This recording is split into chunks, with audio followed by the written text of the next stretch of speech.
guys, you know what time it is. It's your boy David at the Irish Hotspur, Ireland's #1 Spurs fan, Ireland's most, merriest at Christmas time. Welcome to the Irish Hotspur, basically, and I am bringing you your preview because Tottenham are in action on Boxing Day in another London derby as we host Crystal Palace. Tottenham are looking to extend their 5-match unbeaten streak in the Premier League under Antonio Conte. And look, guys, I have posted a link there for anyone that does want to come on and join. It's in the chat there. Anyone that simply wants to come on and join us, have a bit of a drink, hopefully a bit of a laugh throughout this stream as we kind of preview for the Palace game. A bit of a different one than what you're used to, but it is Christmas. So come on and join us. Of course, we are joined, by Ben Kaufman. Ben, my man, how are you keeping? Just about all right. Looking forward to the Christmas season, enjoying a break and spending some time with these chaps below me. It's going to be a lot of fun. No, it definitely is. Brad, my man, how are you keeping?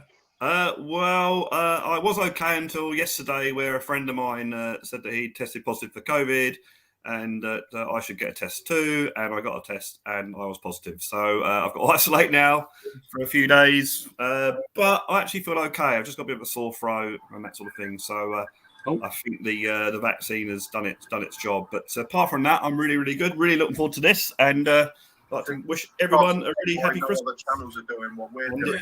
Yeah, that's my day. Oh, good. Absolutely love it. Chris, my man, how are you keeping, brother? Oh, good, man. Finished work early. Instead of finishing at 7 o'clock, finished at 3 o'clock. Ready for the Christmas period and a nice little break and ready for Sunday for Palace. Absolutely love it. Phil Latis, how are you keeping, my man? Yeah, I'm good, thank you. I'm likewise had an earlier finish today. Was in work working really hard till about 1, and now it's Christmas spirit time. So just glad to be part of your show. How are you feeling, Brad? You okay?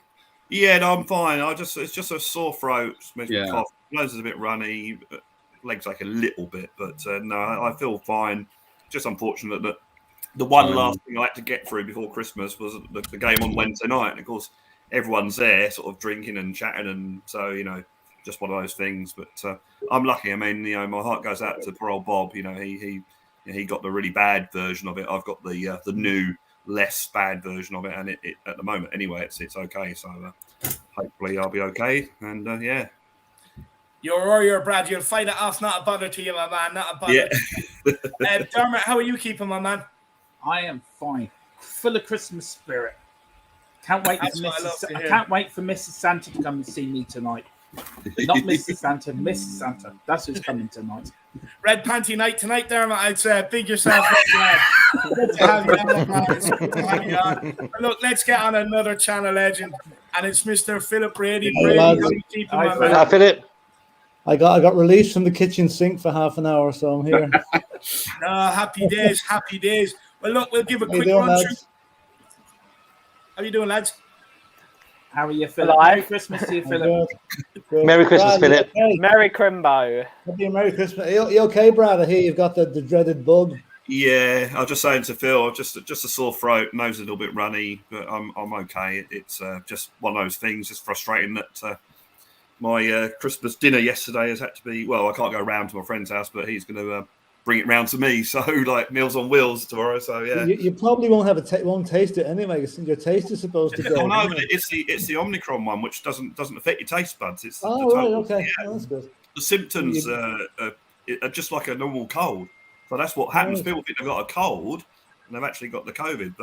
But yeah, so it's the virus. Without getting really, really boring and technical, I think the virus is taken over the cold virus, and it's what it is. So I think that it's going to affect everybody. I know about 3 people in my sort of network that have got it. Well, look, we'll keep moving because this is not the COVID show. We are here, so we will keep it moving, guys. We will keep it moving. Let's see what Harris Army are here to join us on this very, very happy Christmas Eve.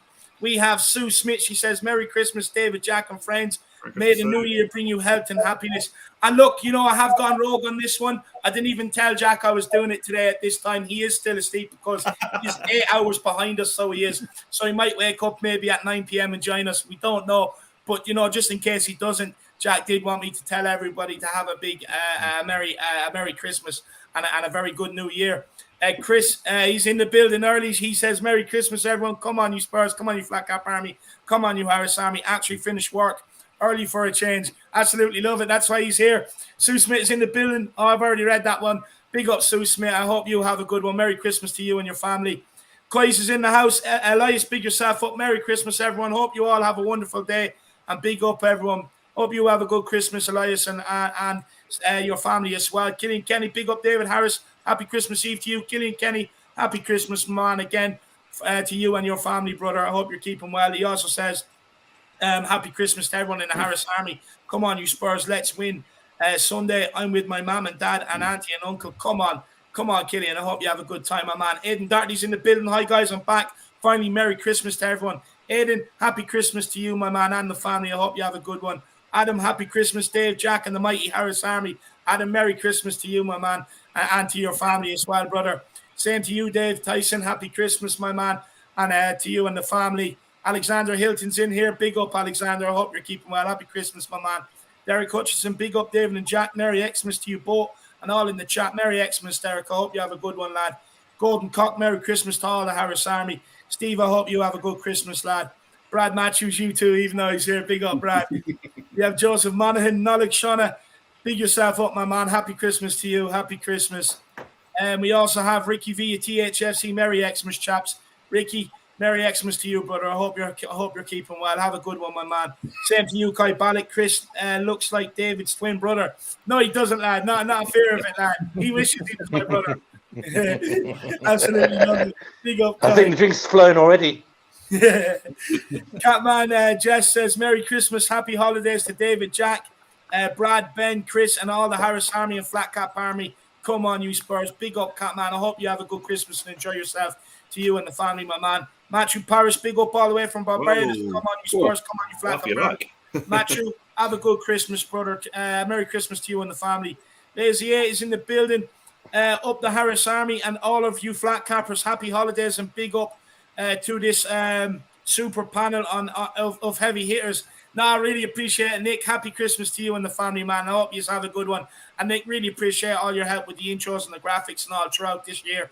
It's been a massive, massive help to the channel and everything else you've done for myself and Jack. So big yourself up, Nick. Alfie Gosling says West Ham are just a shit team from Dagenham. That they are, my man. That they are. They're also out of the cut. Way, happy Christmas.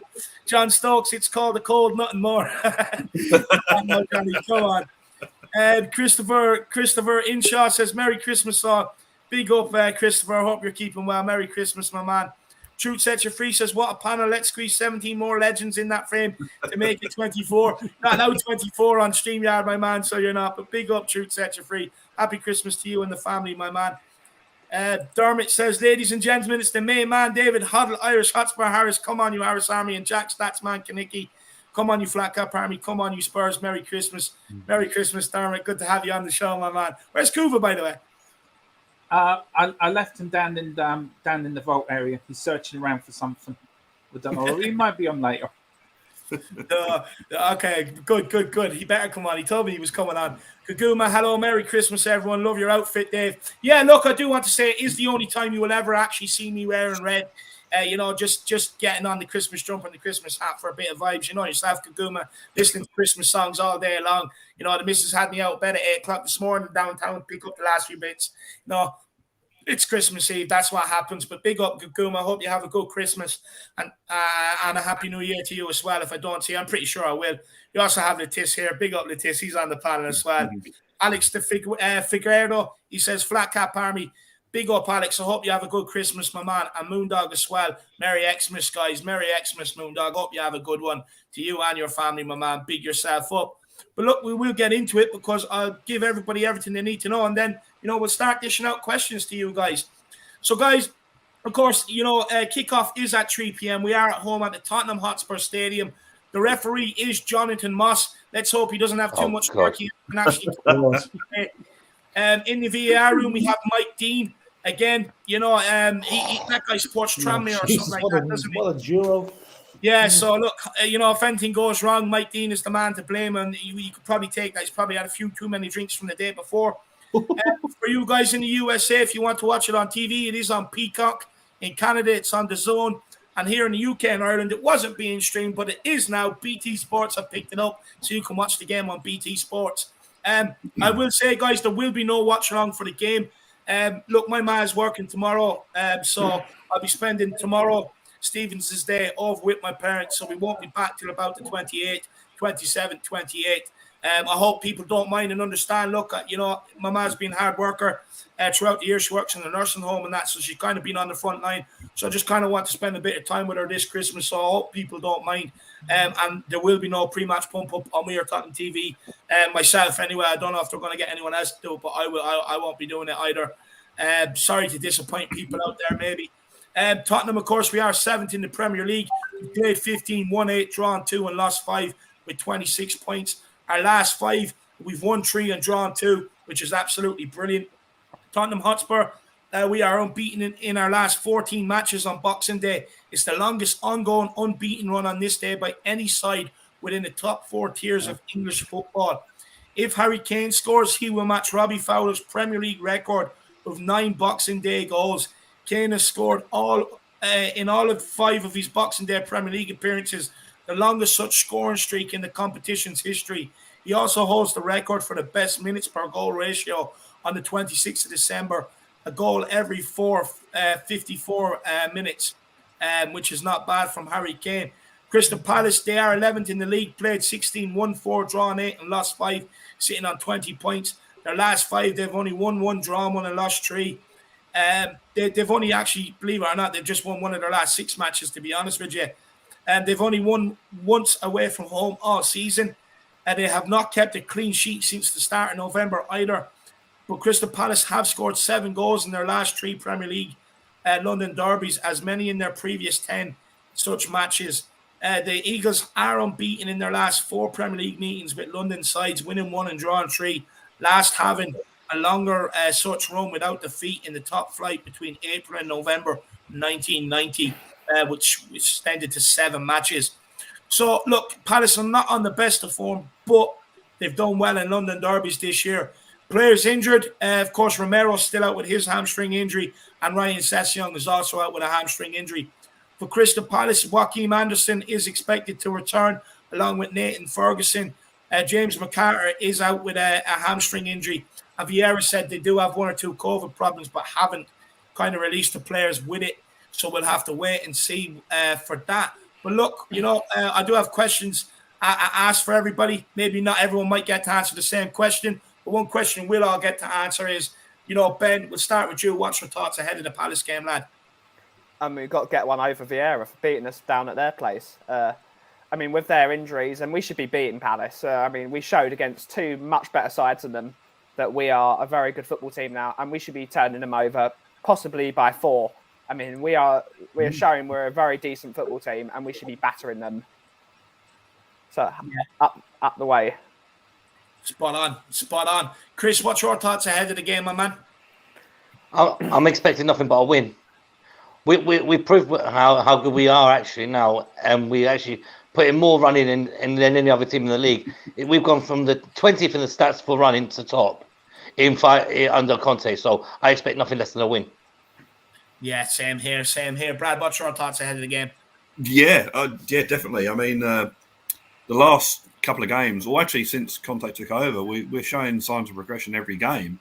And there seems to be like a system there. They seem to sort of know more or less what they're doing now. And even though we missed a hatful of chances against Liverpool, this was something that we weren't doing earlier on in the season. So that's good. And sometimes those shots go in the corner rather than wide. And that's going to happen one day. So hopefully it'll be on Boxing Day against Palace. But I'm confident we should win that, definitely. And you're right. Yeah, get one over Vieira for that awful day back in whenever it was. Yeah. Can't remember. Yeah, no, we do. We have to get one over. The Garden Gnome. Huh? As Dermot calls him, the Garden Gnome. Yeah. The statue. That's what he is. Moondog says, David, I have my usual bet on Dyer to score first. Come on, you Spurs. Keep doing it. One day it will pay dividends and it'll be a big payout, Moondog. It will be a big payout, so keep doing it. my man. It'll definitely come true one day. It's the law of averages, my man. Play that game. Big yourself up, Moondog. And then Pete from the lane says, Merry Christmas. Come on, you Spurs. Merry Christmas to you. And I don't know whether this is the son or the out fella, but whoever it is, Merry Christmas to you and the family. And I hope you do have a good Christmas, guys. I really do. So big yourselves up and happy Christmas from me here at the Irish Hotspur. And the Truth Sets You Free says today is the lucky 24th, the number of miracles. That it is the Truth Sets You Free. Go and put on the lotto or something, my man. It's your favorite number. You know, you could end up winning the lotto. It could be the winning ball, the bonus ball, my man. Big up, Truth Sets You Free. Big up. Really appreciate the support. Everybody, make sure you do smash that like button as well. And continue to get in the super chats. It is a great way to support the channel. But do not worry. I know people want to head out for pints today, so do not feel obliged. I will bring your comments up regardless. But Mr. Lettis, what is your thoughts ahead of the Palace game? Yeah, I think the momentum that we're on has just been fantastic. I'm expecting nothing more than a victory. I could see a good couple of goals. I'm predicting a 3-0.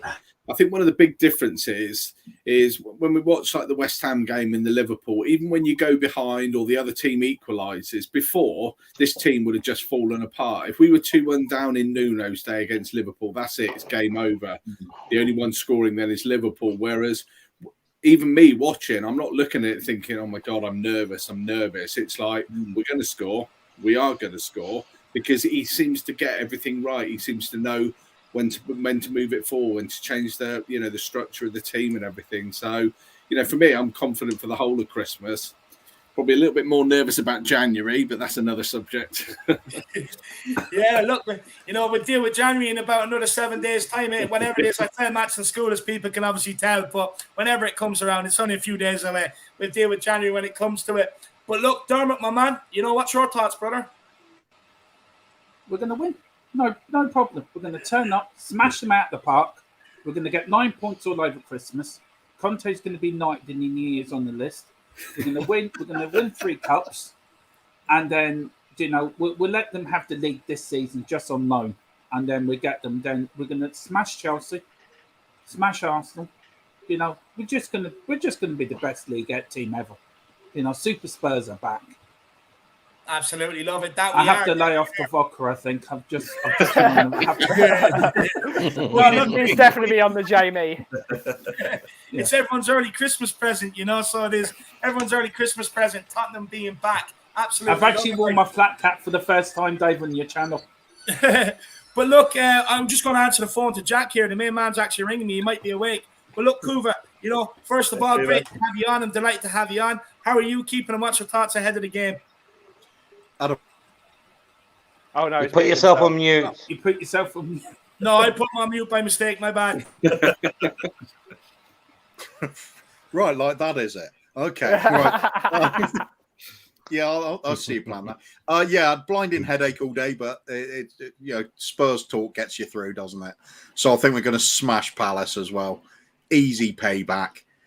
We're way better side than they are now. Earlier in the season, it's like it's a different league almost now. We're a completely different team. Vieira needs to be shut up like he always needed to be. So I want to see him looking miserable, his team battered and bruised and pissing off home with nothing. That'll do me. That's a good Christmas. Misery for the opposition. Oh, absolutely love it. Absolutely love it. Fighting words from Kuva. I love it. Telling Vieira to shut up. Absolutely brilliant. Aidan Forsyth says, Merry Christmas. Come on, you Spurs. Merry Christmas, Aidan. I hope you and the family have a good one, my man. Big yourself up. The Truth Sets You Free. Dermot McDermott. Love that flat cap. Legend. Thank you very much. It's a present from my wife, so I'm very pleased with it. No. There you have it. I had it early this year. Yeah. Bit of leather, wasn't it? Looking very saucy. Yeah, it was, yeah. I tell you one thing. I was in Gorey today doing a bit of shopping. Somebody said, you're part of the Flat Cap Army, aren't you? Because I was wearing it today. So you're now famous in Wexford, David. Wow. That's the job. That's what I'm talking about, lad. That's what I'm talking about. But no, honestly, the Flat Cap, it's a fine leather one. Fine leather one. Jack actually sent me one for Christmas. He actually sent me this bad boy. It's a nice black one. It goes with a suit. It has a little bell on top and everything. Absolutely perfect. Bit like Ben Kaufman's there, so it is. It's absolutely perfect. Exquisite flat cap, I must say. But Dermot, yours is one that you might see in Berlin somewhere in a shady bar. They Yeah, like that's it. Yeah. With a bottle of whiskey. It's vodka Dermot, all tell the the way. true No story whiskey. where you got it from. Tell the And true story. a few niche nightclubs in Britain as well. Okay, yeah. I went to a dodgy bar and I picked it off after some fella. Yeah, that's the truth. I love it. Love it. After smashing him with a glass of Guinness, just hit him on the head. That's mine now. Yeah, that Good trade. Phil was there that night. I don't know what Phil was up to. He was up to something else for Coover. Jesus, he disappeared after half an hour, so I don't know what he was doing. He was looking for Adele. Yeah. I was on stage dancing, mate. The Hangover, Tottenham Tantrum Here we go. Gold. Yeah, The original flat cap. yeah. That's it.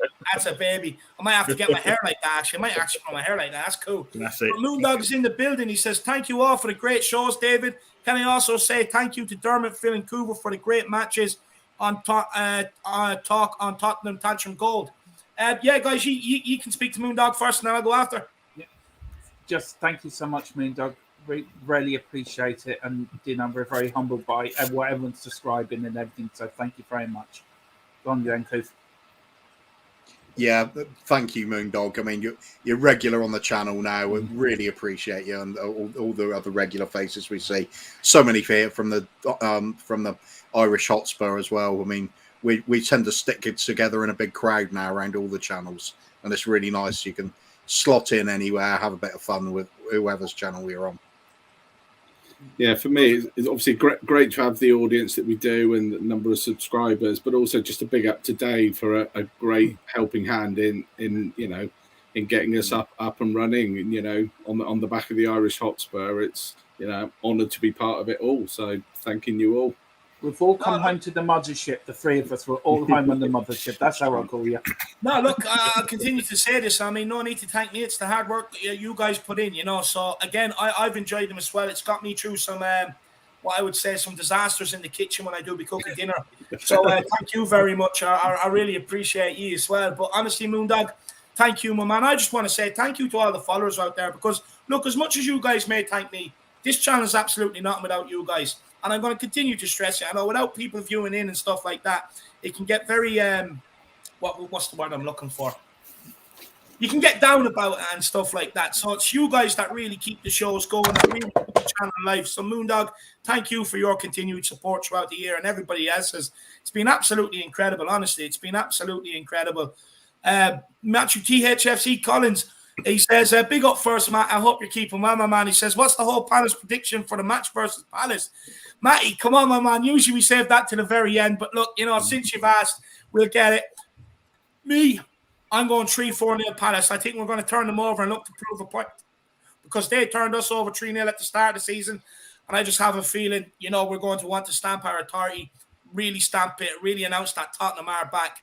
And plus, I hate the Eagles. I want to choke one out, strangle it. And if I had my choice, I would have done it today and had it for Christmas dinner tomorrow. But look, it's not the case. But for me, I'm gonna go 3-0 Tottenham. Ben, what's your score prediction, my man? It's going to be a big old 5-0. It's right in Vieira's fucking face. Twat. What's your score prediction? Oh, I reckon 4-0. 4-0, a 4-0 spanking and slap the eagle out of the sky. Absolutely love it. Chris will be out there with a pellet gun tomorrow. Shooting. There you go, have that. You can go around to Ben. Ben strikes me as one of them clay shooters, not the plates. No, do you know what, David? It ain't going to be a shotgun. David, it ain't a shotgun. It's going to be a catapult. Dennis the Menace style, absolutely. Dennis Smith. Brad, what's your score prediction, my man? I'm going for 3-1, but I hope I'm wrong, and I hope it is 5-0 or 4-0. But I'm going to go for 3-1. Absolutely love it. Absolutely love it. Letiz, that's yours.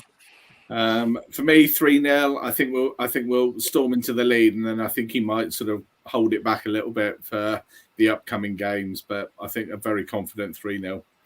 Absolutely love it, Dermot. I'm going to go with my fellow morning co-host up there with Ben. I'm going 5-0. Wow. Ooh, interesting. Love it. Love it. And Kuva, where do you sit? Are you going like, look, sometimes you're not deluded enough. Are you going bigger than 5? No, you've got to be a little bit sensible about it, haven't you? So 3-0 would be the payback. 4-0 is revenge, just to rub it in a bit better. But I'm going to go 5-0 as well, just for the extra goal for Vieira, just in his big, fat, stupid face. So he can start looking worried about his job. Did you hear what Vieira's getting for Christmas? He's getting Roy Keane as a Christmas present for him for Stephen's Day. So Roy can give him a bit of a pep talk. Them two hate each other. Well, they don't anymore, but they did on the pitch. I absolutely loved it. That was the symbol of the Premier League for me growing up. Keane and Vieira battling. I used to absolutely love it, to be honest with you. Right, Keane, I'm a big fan. And Moondog says 3-0 Spurs and Conte to knock Vieira out. Absolutely love it. Absolutely love it, Moondog. Definitely.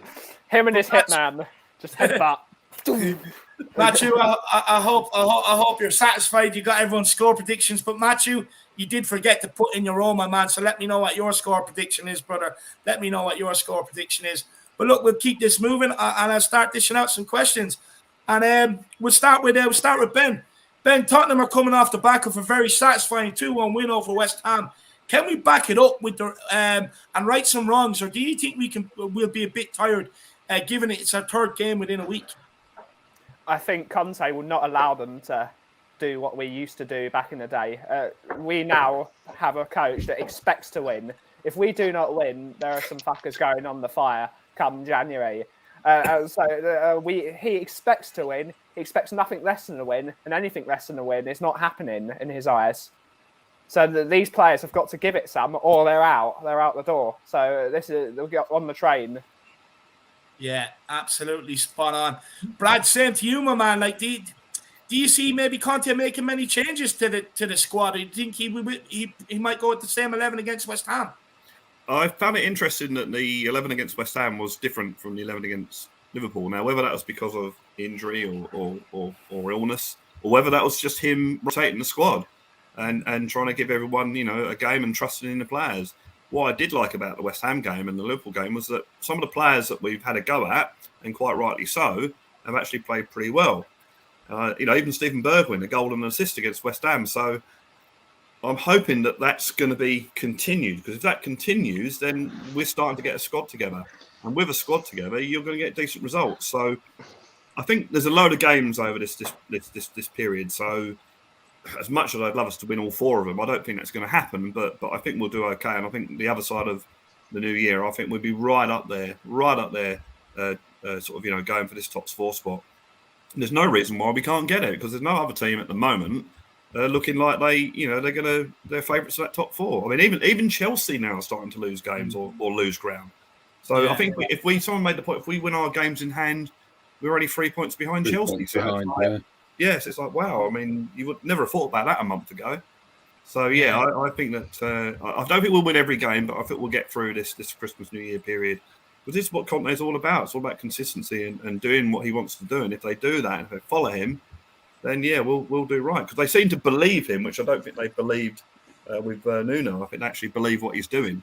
And why wouldn't you? The guy's got the massive record, so why wouldn't you believe him? So I'm really hoping that the fringe players that are coming in, because we need them. We'll need them over this period. We just will. So if they can play like they have been playing, well then yeah, it's all good.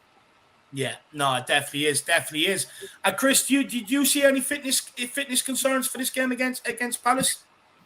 Not really. I think it would be maybe another case of squad rotation. So maybe Tanguy will be back in with Winks starting again, because you can still with Højbjerg, you can see he's not 100% still, and he looked a bit tired. Lucas looked a bit off the pace as well, a little bit towards the end when he was substitute. So quite possibly another squad rotation. So we'll see. Yeah, we'll have to wait and see. It'll be very, very interesting to see if he does make changes. Look, maybe we'll change the question up a bit and we'll go down below. We'll start with Julitis. On Wednesday night, Antonio Conte switched his formation, going from a 3-4-3 to a 3-5-2 in the middle of the second half with Winks coming on. Would you bring Winks in to anchor the midfield between Højbjerg and Skip in the 3-5-2? Or do you think Conte will start with a 3-4-3? For me, I was talking earlier with the guys, and the 3-5-2 basically for me, we look more in control. We look like we got more on top of the ball. Hey, afternoon, Jack. Merry Christmas, everybody. We had more possession, and we seem to be able to create chances. As much as I can't stand him now, Dele Alli sort of drifting into the box was a definite avenue there, and it just seemed to work a lot better. And I felt more comfortable when he changed it after sort of 60 minutes against West Ham. It just felt right. Whereas the first half was a little bit there, but we'll obviously wait and see. But that's what I'm hoping. No, absolutely love it. Absolutely love it. Before we go to Dermot, Jack, my man, nice of you to join us. Don't worry, I did explain to everybody I went rogue on this. You had no idea, and that you are 8 hours behind and you were probably asleep. But, fair play to you for actually getting up early and joining us, lad. I appreciate it. No, I had a few too many probably last night, and then I woke up, mid, sleep. David just realizing that probably everybody was still partying without me on this channel, so had to get up out of bed and get up on here. But hopefully everybody's enjoying their Christmas Eve, and glad to be here. No, absolutely. All those Italian beers, Jack. Yeah, a few too many of the Italian beers and the Italian wine at the same time, Chris. Do you know what, Jack? Over here we have a saying, the best thing for a cure is to hit the bottle again. So if that went around, why not crack it up? Might do it early, Dave. Just have to finish the coffee first. Bloody Mary for you. Irish coffee. Yeah, it's going to be an Irish coffee soon. That would sort you right out, so with a hot whiskey, lad. A lemon and a toast in it, lad. Drop that in, 2 sugars. Nice. Beautiful. Matthew THFC Collins says, my score prediction is for Spurs to slap Palace 5-0. And Vieira walking down the tunnel to catch the early taxi. I mean, look, it would be a bit dangerous to slap Palace. I mean, the animal cruelty will be called. You can't be slapping around Eagles like that, especially hitting them 5 times. I mean, it's probably against the law, to be honest with you. I'm no animal right expert, but I mean, that probably is a bit of abuse, to be honest with you, Matthew. But big yourself up. Absolutely loving it. Why can't we slap them 5-0? I mean, we've created so many chances over the last 2 games. A big scoreline is definitely incoming, my man. Definitely incoming. Big up, Matthew. I hope you're keeping well, brother. Thank you for the support, my man. Fiona Harris says, well, Dave, everybody loving the Christmas hat and jumper. Very festive. You know me. They call me Santa around where I live. You know what they say. I love Christmas. It's my time of the year, but it is the only time you'll ever see me wear red. Fee, happy Christmas to you, Dave and Keela. And, enjoy yourselves. Hope you have a good one. I'll see you tomorrow at some stage. Truth sets you free. Big up, Truth sets you free. I'm Special Forces for Harris Army and Tottenham Tantrum Gold Army. Send me to the front lines and I'll batter these geezers. Poor Man's United, Arsenal FC. I'm watching Paint Dry Chelsea. Everywhere we go. Big up, Truth sets you free. Jack, what would you say Truth sets you free? I loved all these. He's coming up with his own nicknames, Dave. He's coming up with those nicknames for these guys, especially Paint Dry. Watching Paint Dry Chelsea, I kind of agree with that too, to an extent sometimes. They really are just horrible to watch, despite how efficient they are. They are horrible to watch.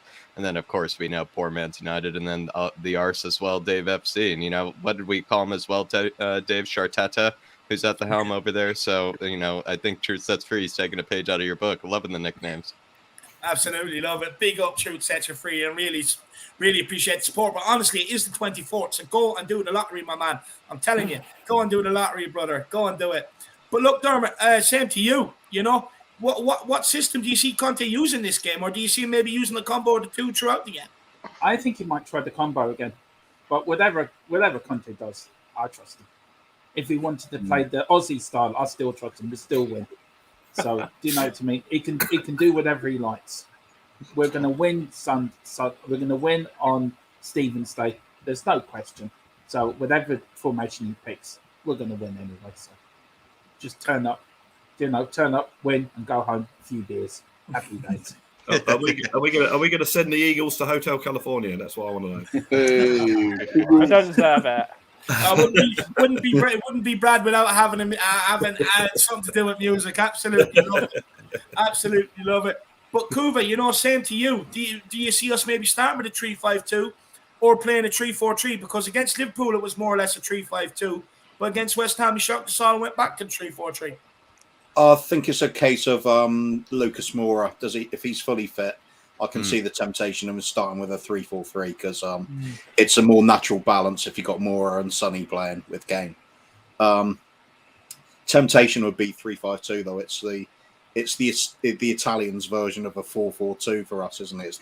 It's the traditional sort of full back two sort of system. So I think long term he's going to be looking for that 3-5-2 system to put into effect. So Yeah, I wouldn't be against Winks being in there in the midfield with Højbjerg and Skippy. It works nicely, didn't it? So yeah. As others have said though, whatever Conte sees fit, I'm happy with. Got full confidence in the bloke. Exactly. Yeah, spot on. And Jack, same to you, my man. Like, do you see us kind of putting in an extra midfielder and going with the 3-5-2 just purely to kind of counteract Conor Gallagher's all-action midfield style, Jack? That's a really good way to honestly do it as well, because he absolutely just runs laps, around the field. He really does have unbelievable stamina. I just want to quickly say, especially maybe to the whole panel here, like, isn't it kind of a relief just to see that we, have some vague idea of what, is happening on the pitch, at least formation wise, what this shape looks like, what sort of players do what. It seems like under Nuno and obviously towards maybe the end of Jose as well, we just really had no idea really what was exactly happening out there or what the intention was. And I feel like it's a bit of a relief to see this under Conte. But Dave, absolutely, I'd throw probably 3 men in the midfield. Maybe apart from Conor Gallagher, the rest of that midfield is not really too spectacular. But they're all very hardworking, everybody on Palace, and maybe that 3-5-2 would kind of stifle that kind of hardworking team. And, apart from maybe Zaha and, potentially Edouard up top, if they play someone like Jordan Ayew, Dave, who I find to be one of the most useless footballers on the planet, I probably feel like, a 3-5-2 created more chances, weirdly, against Liverpool. Maybe because that was Liverpool and they kind of opened the door a little bit for that kind of thing. But the 3-5-2 created more chances. And, I'd like to see Conor Gallagher, probably be kind of stifled, Dave. And I think the 3-5-2 does sound, like the right way to go about it. But Kuva's answer about, how Lucas Moura is feeling is a really good way to think about it, though, as well. I actually have a question on Lucas Moura further down the line. But Gaguma says, let's go. Conte, lead us to victory. Gaguma, he is leading us to victory. 5 unbeaten in the Premier League now we are, Absolutely loving life, so we are. We've got to keep pushing on, keep getting the results. And look, anything Conte needs, we just need to give him, honestly. Like if you said to me, can I have your wife? No problem, Conte. At the end of the day, we need the points. We need a trophy. Whatever Conte needs, absolutely love it. Big up, Gaguma. And I hope you have a good Christmas. Really appreciate the support. Big up, Orange Fantasy. I hope you're keeping well. Happy Christmas to you too. Moondog, do you think Gill will get a run out? Well, I actually do have information on Brian Hill. Not sure how accurate it is, but I've been told actually, I know it's accurate, but I cannot release it. I cannot say it, but I'll be honest. His moustache looks good. No, I would just say I wouldn't be expecting him to see him for a while, to be honest with you. That's all I'm going to say. I'd be very shocked to see him over this Christmas period being used. But that's as much as I can say, Moondog. Don't be putting any bets on him to score anytime soon over this Christmas period anyway, Moondog. But big yourself up, my man, and really appreciate the support. But, yeah, I don't think he'd be getting a run out whatsoever, my man, over the Christmas. Wayne Bonner, ho, ho, Merry Christmas, everyone. Come on, you Spurs. Come on, you Harris Army. Come on, you Flat Cap Army. Big up, Wayne, my man. Any Christmas jokes for me? I know you always have a joke or two in your locker. Any Christmas jokes for me? Do put them in the chat, my man. But Wayne, happy Christmas to you, my man. You've been with this channel nearly from day one. A massive thank you to you for your support. And I hope you and the family have a good Christmas, Wayno. And that's from everybody here. Everyone knows who you are.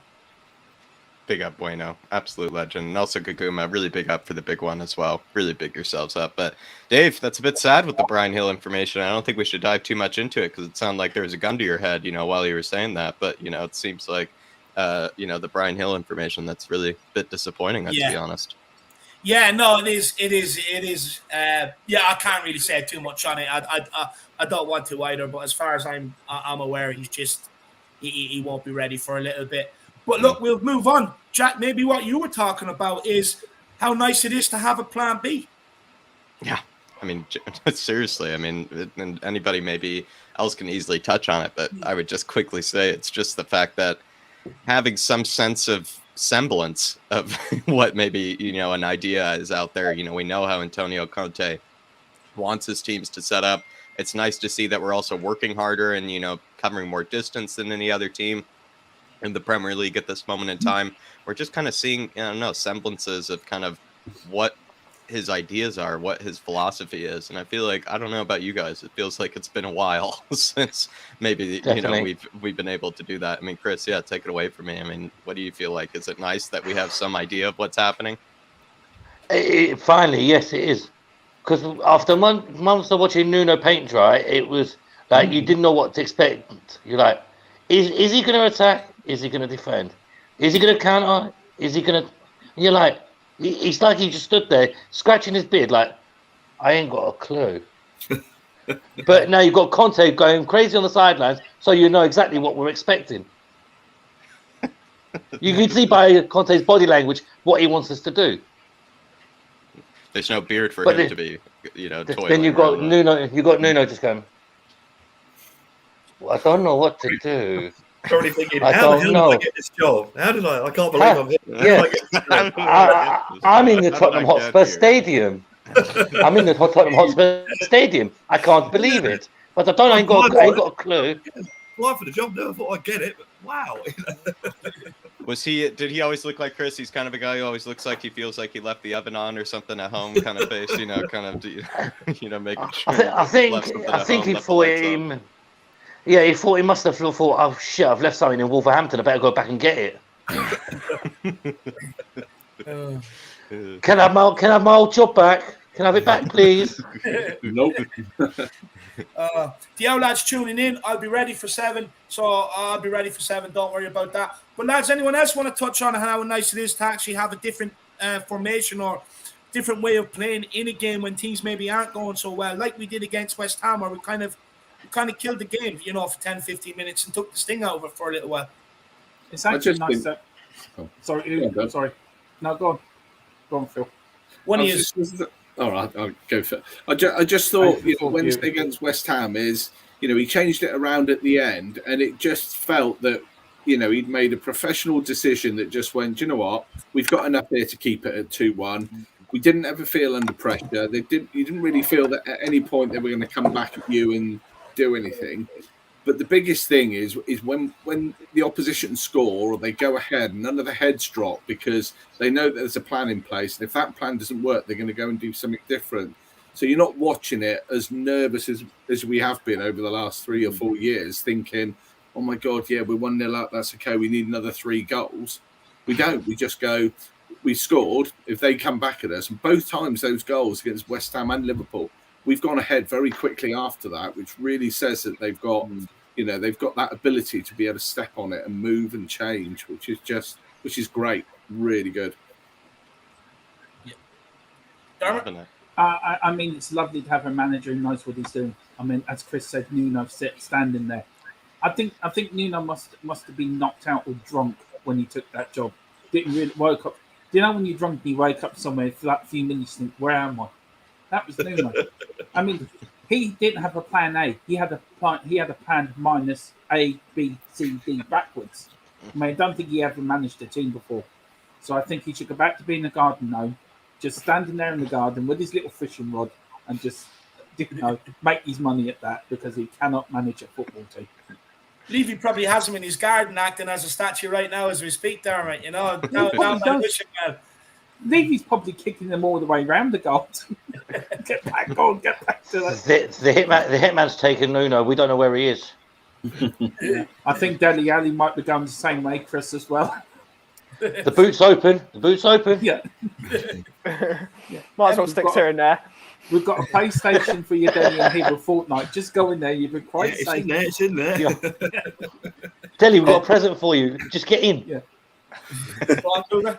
Can I say I miss Nuno? I mean, oh Lord God! Come on, you had that excitement of trying to work out what the hell the formation was. It was great. It kept me going for about 50 minutes sometimes. I'm sure he's having the same trouble. You think of the match away to the Gooners, and was that a 4-0-6 formation? I couldn't tell. Other games, is it a 10-0-0? It was baffling. It was intriguing stuff. Except when you actually look at the football and then take a bit of Conte every time. What's so pleasing is not just we know what the formations are, what the roles are on the players now, but we're seeing a manager that when he uses substitutions, they've got real purpose. Even when it's an unpopular one, perhaps with the crowd, like taking Lucas Moura off, you then realise afterwards, that was exactly the right move to shore up the midfield, bring Winks on, get his foot on the ball, get the passing going in the final third, and take the pressure off the defence doing it. He's just doing everything right, isn't he? I mean, compared to taking Lucas Moura off for Stevie Bergwijn, and when Lucas Moura has been our best player. Yeah. Which, to be fair, was the best thing he ever did, because that started the whole process. We've got Conte now, so I like to say, Cooper, that you've got the Nuno tribute beard as well. So his legacy lives on in there. I have to say, I got a bald head as well. I actually do like the guy, not as a football manager. Yeah, I like the man. Yeah, but I did actually like him as a person, and I hope he does well. Whoever he goes to management, I hope he does. Let's just get us. I could imagine. I could imagine sitting on his lap and nestling into his beard at Christmas. It'd be wonderful. That. Just don't go anywhere near my club, thank you. He wasn't. He was kind of. He was like He was one of the worst managers in practice, but it feels like he looks like one of the smartest managers. Kind of deceivingly, because he looks like someone who would give like a talk on like quantum physics or like something like that, like kind of manager. All these permutations, all these. I just want to say, Nuno, if you are watching, you've plenty of time. Get some manscaping done, my man. Get off the manscaping and get an order in. Emily Dunn says, great to see you all together, lads. Happy Christmas. I hope you all have a great one from Mrs. Irish Hotspur. Big yourself up, Emily. And look, don't worry, I've got a big Christmas present for you later tomorrow. Big yourself up, Emily. Hope you're keeping well. Wayne Bonner says, anyone seen any Wet Spam fans? They've gone missing. Oh, wait. That was on my Xmas wish list. Wayne, I haven't seen any of them. Funny enough, last time they were all in the chat giving it all these hammer signs and everything else. I mean, they must have ran out of nails or something. I don't know, Wayne. Must be no nails left anywhere for them to be hammering. I don't know where they've gone. Completely disappeared, Wayne. Anyone seen any? Too busy smashing up their own flats. Extinct. They're smashing up their own flats. What was his name? Using the hammer and nails. Yeah, or they're looking for Barney the dinosaur with his bubbles. That's what they're looking for. I've noticed. No, they actually had the rent stadium and smashing the nails into the stadium, saying for rent. I noticed a few Arsenal fans have been tweeted about having a go at Harry Kane's goal celebration against Liverpool. Said, "Oh, you think he'd won the cup final? It's only a game or something." It's like that's all they've got now. That is all they have to do. All they've got to tweet against us. I mean, not too long ago, we saw them, absolutely destroying their rooms, over, getting an equalizer against Crystal Palace. So, exactly. Sometimes, some of us have pretty shallow memories, by the looks of it, so. They were asking for Big Sam to be their manager 2 months ago. They can fuck off, pricks. I replied to one. I think one of them tweeted, "Oh, I'm crying at Harry Kane's goal celebration like he'd actually, won the cup final." So I replied with, "I'm crying that you actually thought that was worth a tweet." So, But big up, Wayne. Really appreciate it. Kuva, you wanted to come in? Forgotten what I was going to say now. I was just enjoying the banter. Can I just ask Kuva a question? Kuva, have you heard from Terry? Oh, that was him. Terry Dodd. No, nobody's heard from him yet. Is he still on the run from the police? Is he? Last we heard. Yeah, the story of Terry Dodd. If I've got time to say that, David. Go on. Yeah. We're on Mari's Spurs Love Lounge the other night, and this character came on into the chat, typing in capital letters. His name was Terry Dodd, and he was saying about how he hates all Spurs fans now, and we've ruined his life, ruined his Christmas, and he smashed his flat up. He smashed his flat up. No, West Ham fan, he said. Shame he didn't smash his phone or his keyboard, whatever he was typing on. He miraculously managed to take us through a detailed sort of updates on what was happening all the way through the night. Like the police were coming, and then they're chasing him. He's being arrested. Amazing how you can type so well while all this is happening on your phone. Some poor soul. So some 14-year-old, sitting at home on his computer being a warrior, crying because, all of his Christmas, West Ham getting into the cup semi-final was on his Christmas list and Santa can no longer deliver it. Look, just acting like a little spoiled brat. But big up Wayne Bonner, my man. Really appreciate the support, brother. Really appreciate it. And Moondog And that's says, why I'm gutted I'm banned from Twitter. Moondog says Nuno was great for my insomnia. No, honestly, look, Nuno looked half dead. Let's be honest about. I mean, you know, he was dead. He was dead inside. I mean, you know, you could have seen him in a coffin. You would have got no more movement out of the guy. I mean, he was just stood there on the sideline. It used to drive me mad. Look, thank God he's gone. Stance, you know, look, every manager that comes in, you've got to give them a chance. You've got to see what they try and offer. Honestly, I was pulling my hair out come the end of it. It was just getting desperate. I mean, you're begging for a shot on target come the end of his tenure. A shot on target. I mean, that's just awful. That shows how bad it really did get. And then, you know, you bring in Conte. Not only does the guy, you know, have passion, enthusiasm about what he's doing, and that's why he ultimately has the fans on side compared to Nuno, because he has the enthusiasm, the passion, he shows it.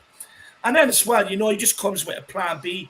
That game against West Ham, if he didn't change it up when he did, I think it was around 60, 65 minutes, and take the sting out of the game for 10, 15 minutes, we would have lost that, or we would have drawn it and went to penalties without a shadow of doubt. So it's absolutely genius what he's done, and it's as well you can see what he's working on in the training ground.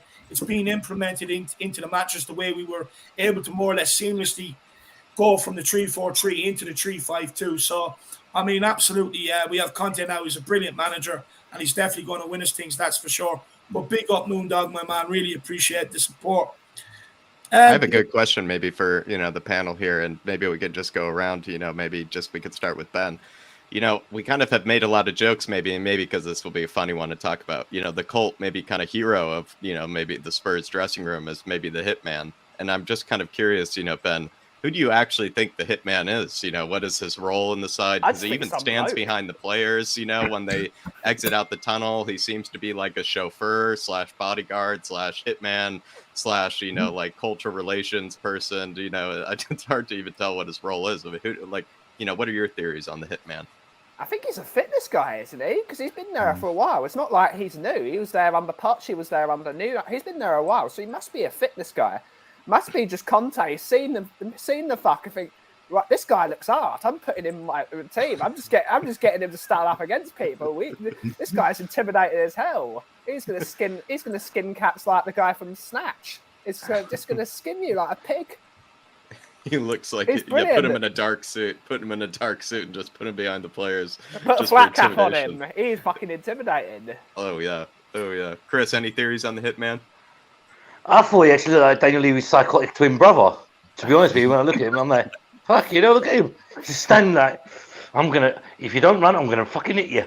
If you don't run, you start moving, let it run, or your contract's getting expired permanently. Just because he's violent, it doesn't make him the psychopath of that twin pairing, does it? Cool, but that is true. I can't argue with that. He's definitely the clever one. That's that coach, his name is Carlos Lalin, I think it is.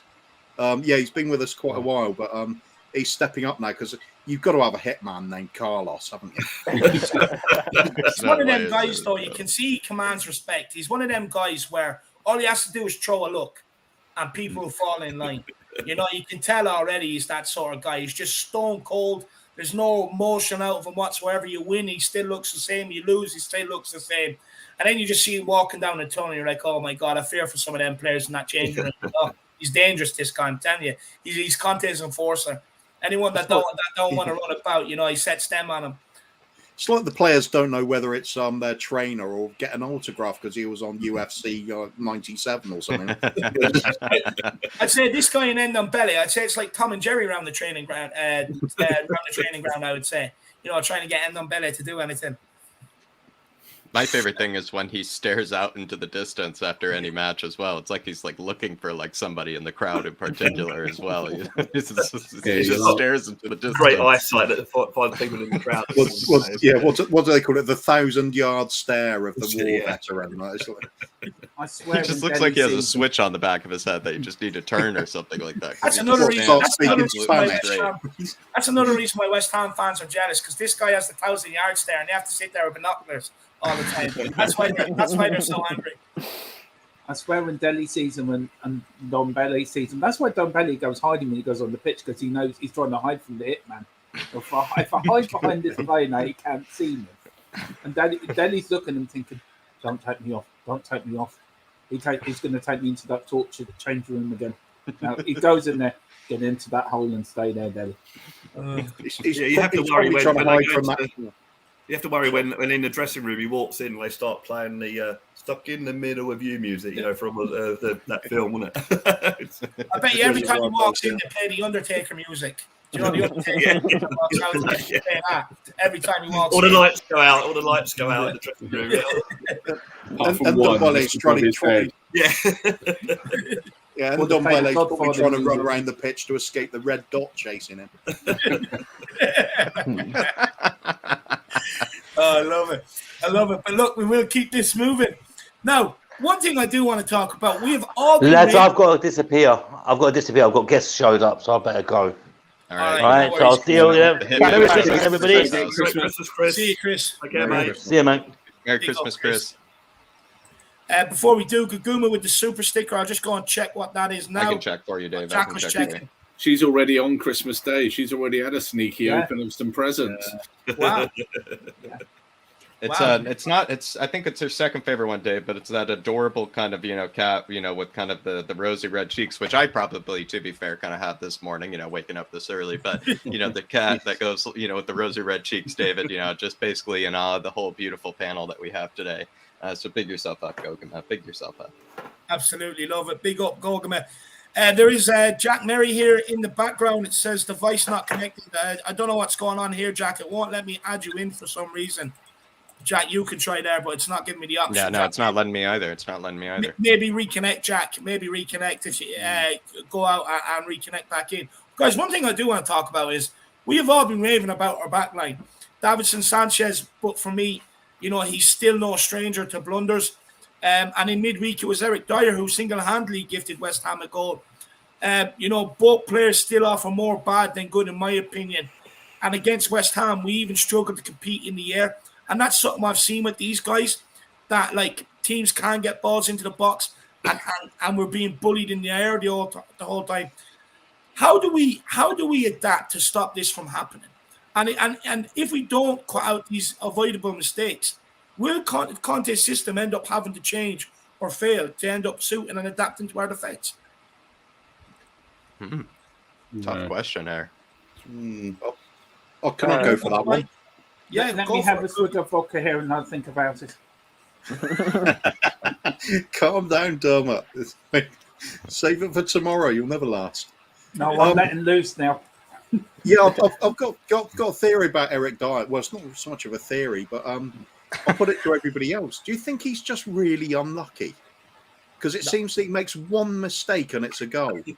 No. Anybody else, they seem to, other people can make mistakes and get away with it. Yeah. Every time with him, it's a goal. It's because of where he makes them compared to most other people. Well, it was the last one. It was a pass out. It got into midfield. You think everybody's back in defence still, but he sort of compounded it by not doing very well when it came back in. But I don't know. I can't help but think it's a little bit unlucky if it's every single time he makes the slightest error, it's a goal. Well, Conte seems to trust him, doesn't he? I mean, he was singing his praises the other day. So but then he went and made that pass. Trusts him. Yeah. But do you think if he had an open check, liked him? Mourinho liked him. Yeah, I think Nuno liked him. I mean, obviously, we can get better central defenders with money and that sort of thing that are out there if they wanted to come to Tottenham. But I guess we just have to rely that we won't see as many mistakes from these players under Conte as we would under anyone else. So if he can reduce the amount of mistakes that they make, well, then maybe that is a plus sign for those. Because at the moment, they're all, Dyer did make that mistake the other day, but they all seem to be playing better than what they were previously. Well, then I'd ask you then, is their best good enough? I think their best is good enough when they're at their best. Yeah, of course it is. But because I mean, on their day, they can be very good players. I mean, I've seen Sanchez had good games. It's just as you say, those mistakes that creep in, which your better player doesn't make. But the thing is, Brad, we've seen this. Eric Dyer, we've seen mistakes throughout his whole 7-8 years here. Sanchez, we've seen mistakes since we bought him. Ben Davies, he's played well lately.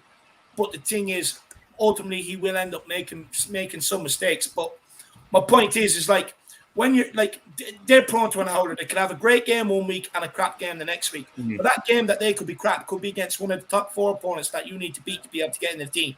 But yeah, I know what you're saying. But what I'm saying is, if Conte makes them play that they have one crap game in 4 rather than one crap game in 2, then that's a plus. And I don't think we've got the luxury to go into the market in January and maybe even in the summer and buy the best top class defenders in the world or in Europe. I don't think we've got that luxury.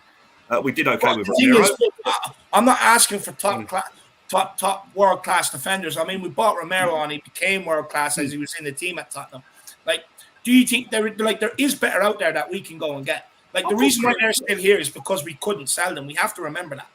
No, there is better out there, and I have a feeling that he'd probably keep Dyer, but I think Sanchez would probably, if we could get another defender in, would probably go.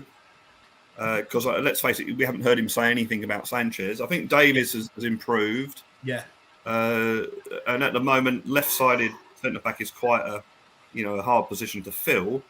So whilst he's playing okay there, we can't. I mean, I've seen, I think it was one of Matty Hayes' shows the other day on Transfer. They had a guy talking about left-sided defenders, and there are a few out there. I can't remember the names, but we obviously have to get them first. So at the moment, we've got to rely on maybe only this season, maybe next season we can get the players in. But I think for this season, we have to rely on him making these players better. I don't think we've got a choice to do anything other than that at the moment. Yeah, I think where I'm coming from. I'm trying to make.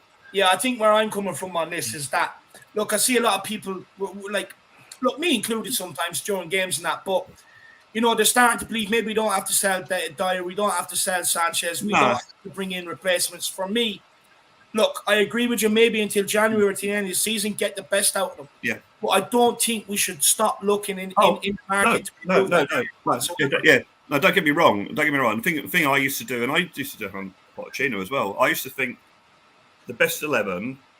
is that 11 players a team that will win the Premiership?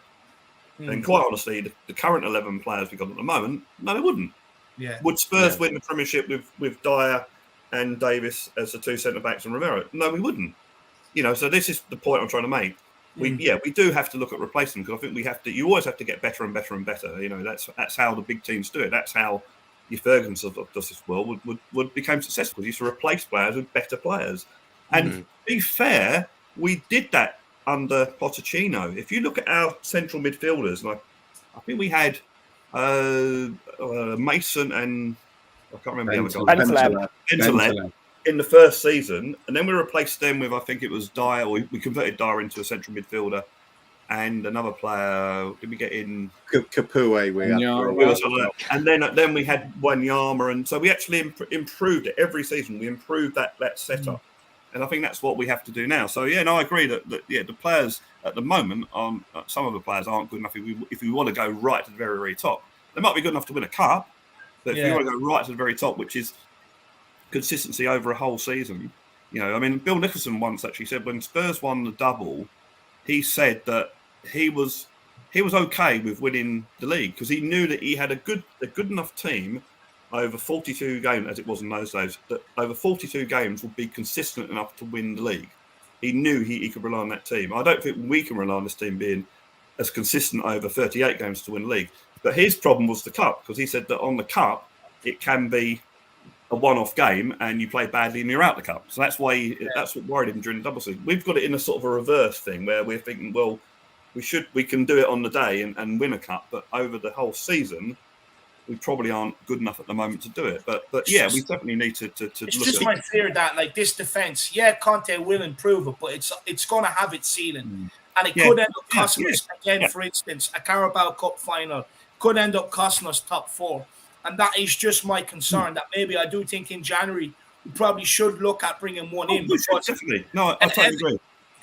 Every team that wins the champion, wins any cups or any leagues, they all have a solid foundation to build on, goalkeeper and defence. Hugo Lloris, one of the best goalkeepers in the world. We'll have Romero back, but we're not sure when. But for me, I do think we need to look in the market in January, maybe bring one in, because I just fear that it could end up causing us to fall short, or that Conte could end up having, for instance, if we get to Carabao Cup final and we're playing say Liverpool, and they have all the players back.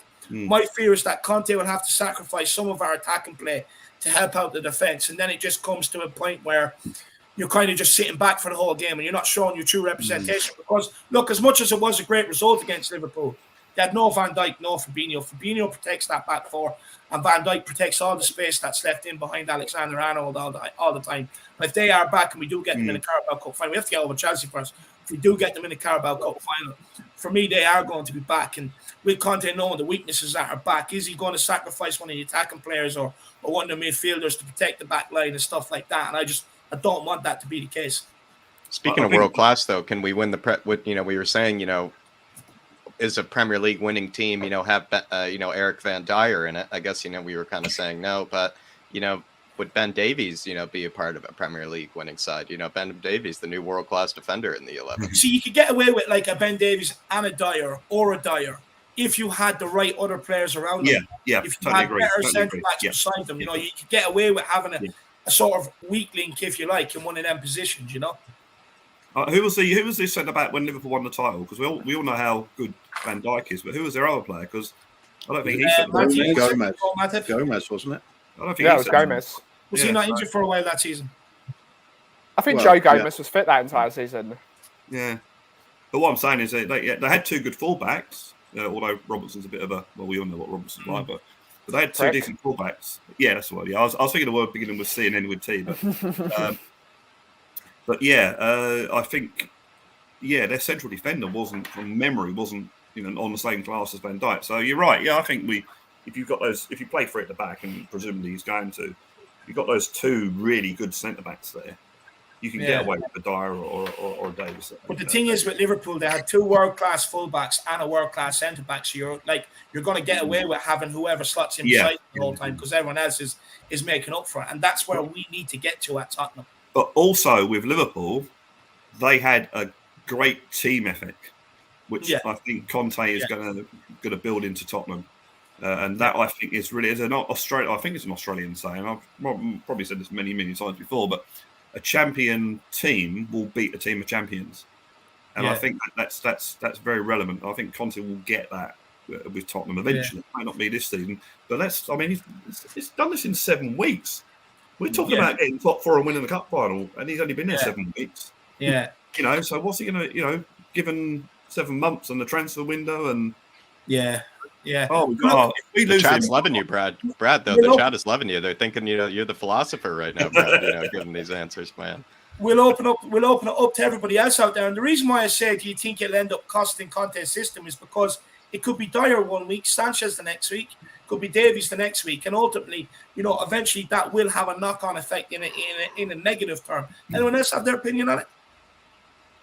I mean, we've got to get a centre-back in January, I think. We've got to get a real class centre-back just to fill in those spaces, just to give people a bit of rest as well. I think partially the reason they're starting to make mistakes is they're playing so many games. You need to rotate that back line regularly, otherwise you're going to make mistakes. Right. But another class centre-back won't go amiss in this team, especially if you can put aside Romero. Because him with another class centre-back is going to be absolutely superior to most other centre-back partners. Because I don't think there is a real good centre-back partnership in the Premier League at the moment. I can't name one of them. I mean, most teams have one really good centre-back and then one underling with them. But the one of them is so good that you can marshal both of them. Let's look at the centre-backs we had under Pochettino. Vertonghen and Alderweireld. Prove your point then. I think if Conte suddenly had an absolute open checkbook, there is no way that the 3 central defenders that are playing now would be there. Romero would stay, but there'd be 2 others coming in. For me, that says its story. I think 2 of the 3 have to be amazing. So you've got one because you've got Romero, but you need a De Ligt or somebody like that. And then whoever else sits in there could fill in, a bit like we were saying just now, where whoever plays next to Van Dijk doesn't need to be at his level to be good enough, because they've got enough there. Yeah. I think really you're better spot on there, definitely. It's kind of a trial run. It's an audition, I would say, right now for all these defenders, because it's Sanchez is looking like he's trying to prove something. Tanganga, as the chances he looks like he's trying to prove something. Eric Van Dyer, we know, is trying to prove something. Ben Davies, I mean, I don't even know what Ben Davies is anymore because he's now just turned into a complete opposite of what we thought he was. Now DD. So it's almost a bit of an audition here where it's kind of like, I don't know, like, is it like a deserted island kind of thing where it's just like, you know, or like, you know, some sort of reality competition where it's like they're all going to get voted off the island or something like that. And, you know, and they're all, you know, trying their best basically to stay on Conte's island. And it seems like Ben Davies is making the best case for himself, but maybe Dyer and Sanchez are kind of the ones that are looking over their shoulder when you kind of think about it that way. But we all know there's a mistake in Dyer and Sanchez. Like you say, you know, when you saw it from Lloris's angle, where was Dyer putting that ball the other day? It just begs belief that, you know, it even happened. But that's the problem is, you know, they may be less and they may be infrequent, but his first big mistake this season nearly cost it. Well, it did. It cost us a goal, didn't it? And put West Ham right back in the ascendancy. But as well, if you look at our three defenders, we can't compete in the air. We cannot compete in the air whatsoever. I mean, West Ham, all they've done after a while was just put especially from corner kicks, and they just won every single header. And if you're Hugo Lloris, you must be going mad as well, because as much as he can command the area, he pulled off some world-class saves. So you're looking for help from your defenders. You know, you're looking for help to people to get up there and get the ball clear. But we can't compete. And look, we're up against Benteke. Look, he's not a great goal scorer by any means, but he's going to cause a lot of trouble. And you have Wilfred Zaha running off him the whole time. Conor Gallagher getting up to try and get any loose ball or anything he can take down. And, you know, eventually teams are going to see this about us, that you will start seeing long balls. I mean, you look when Sanchez plays. Look how many long balls go over his head. Every team does it because they know he gets lost. He gets lost. When he turns, he gets dizzy. It's ironic with Sanchez, isn't it? Because if it's a one-on-one, the ball coming across, he's actually not a bad guy at getting up and heading the ball away. But when the ball's in the air, you're right, he doesn't know what's going on. It's sort of like he gets caught out all the time. It's like he's got a blind spot, isn't it? Yeah, it is. No, but I mean, I'm not trying to be funny there. It's like it goes up in the air and it's like, can't quite...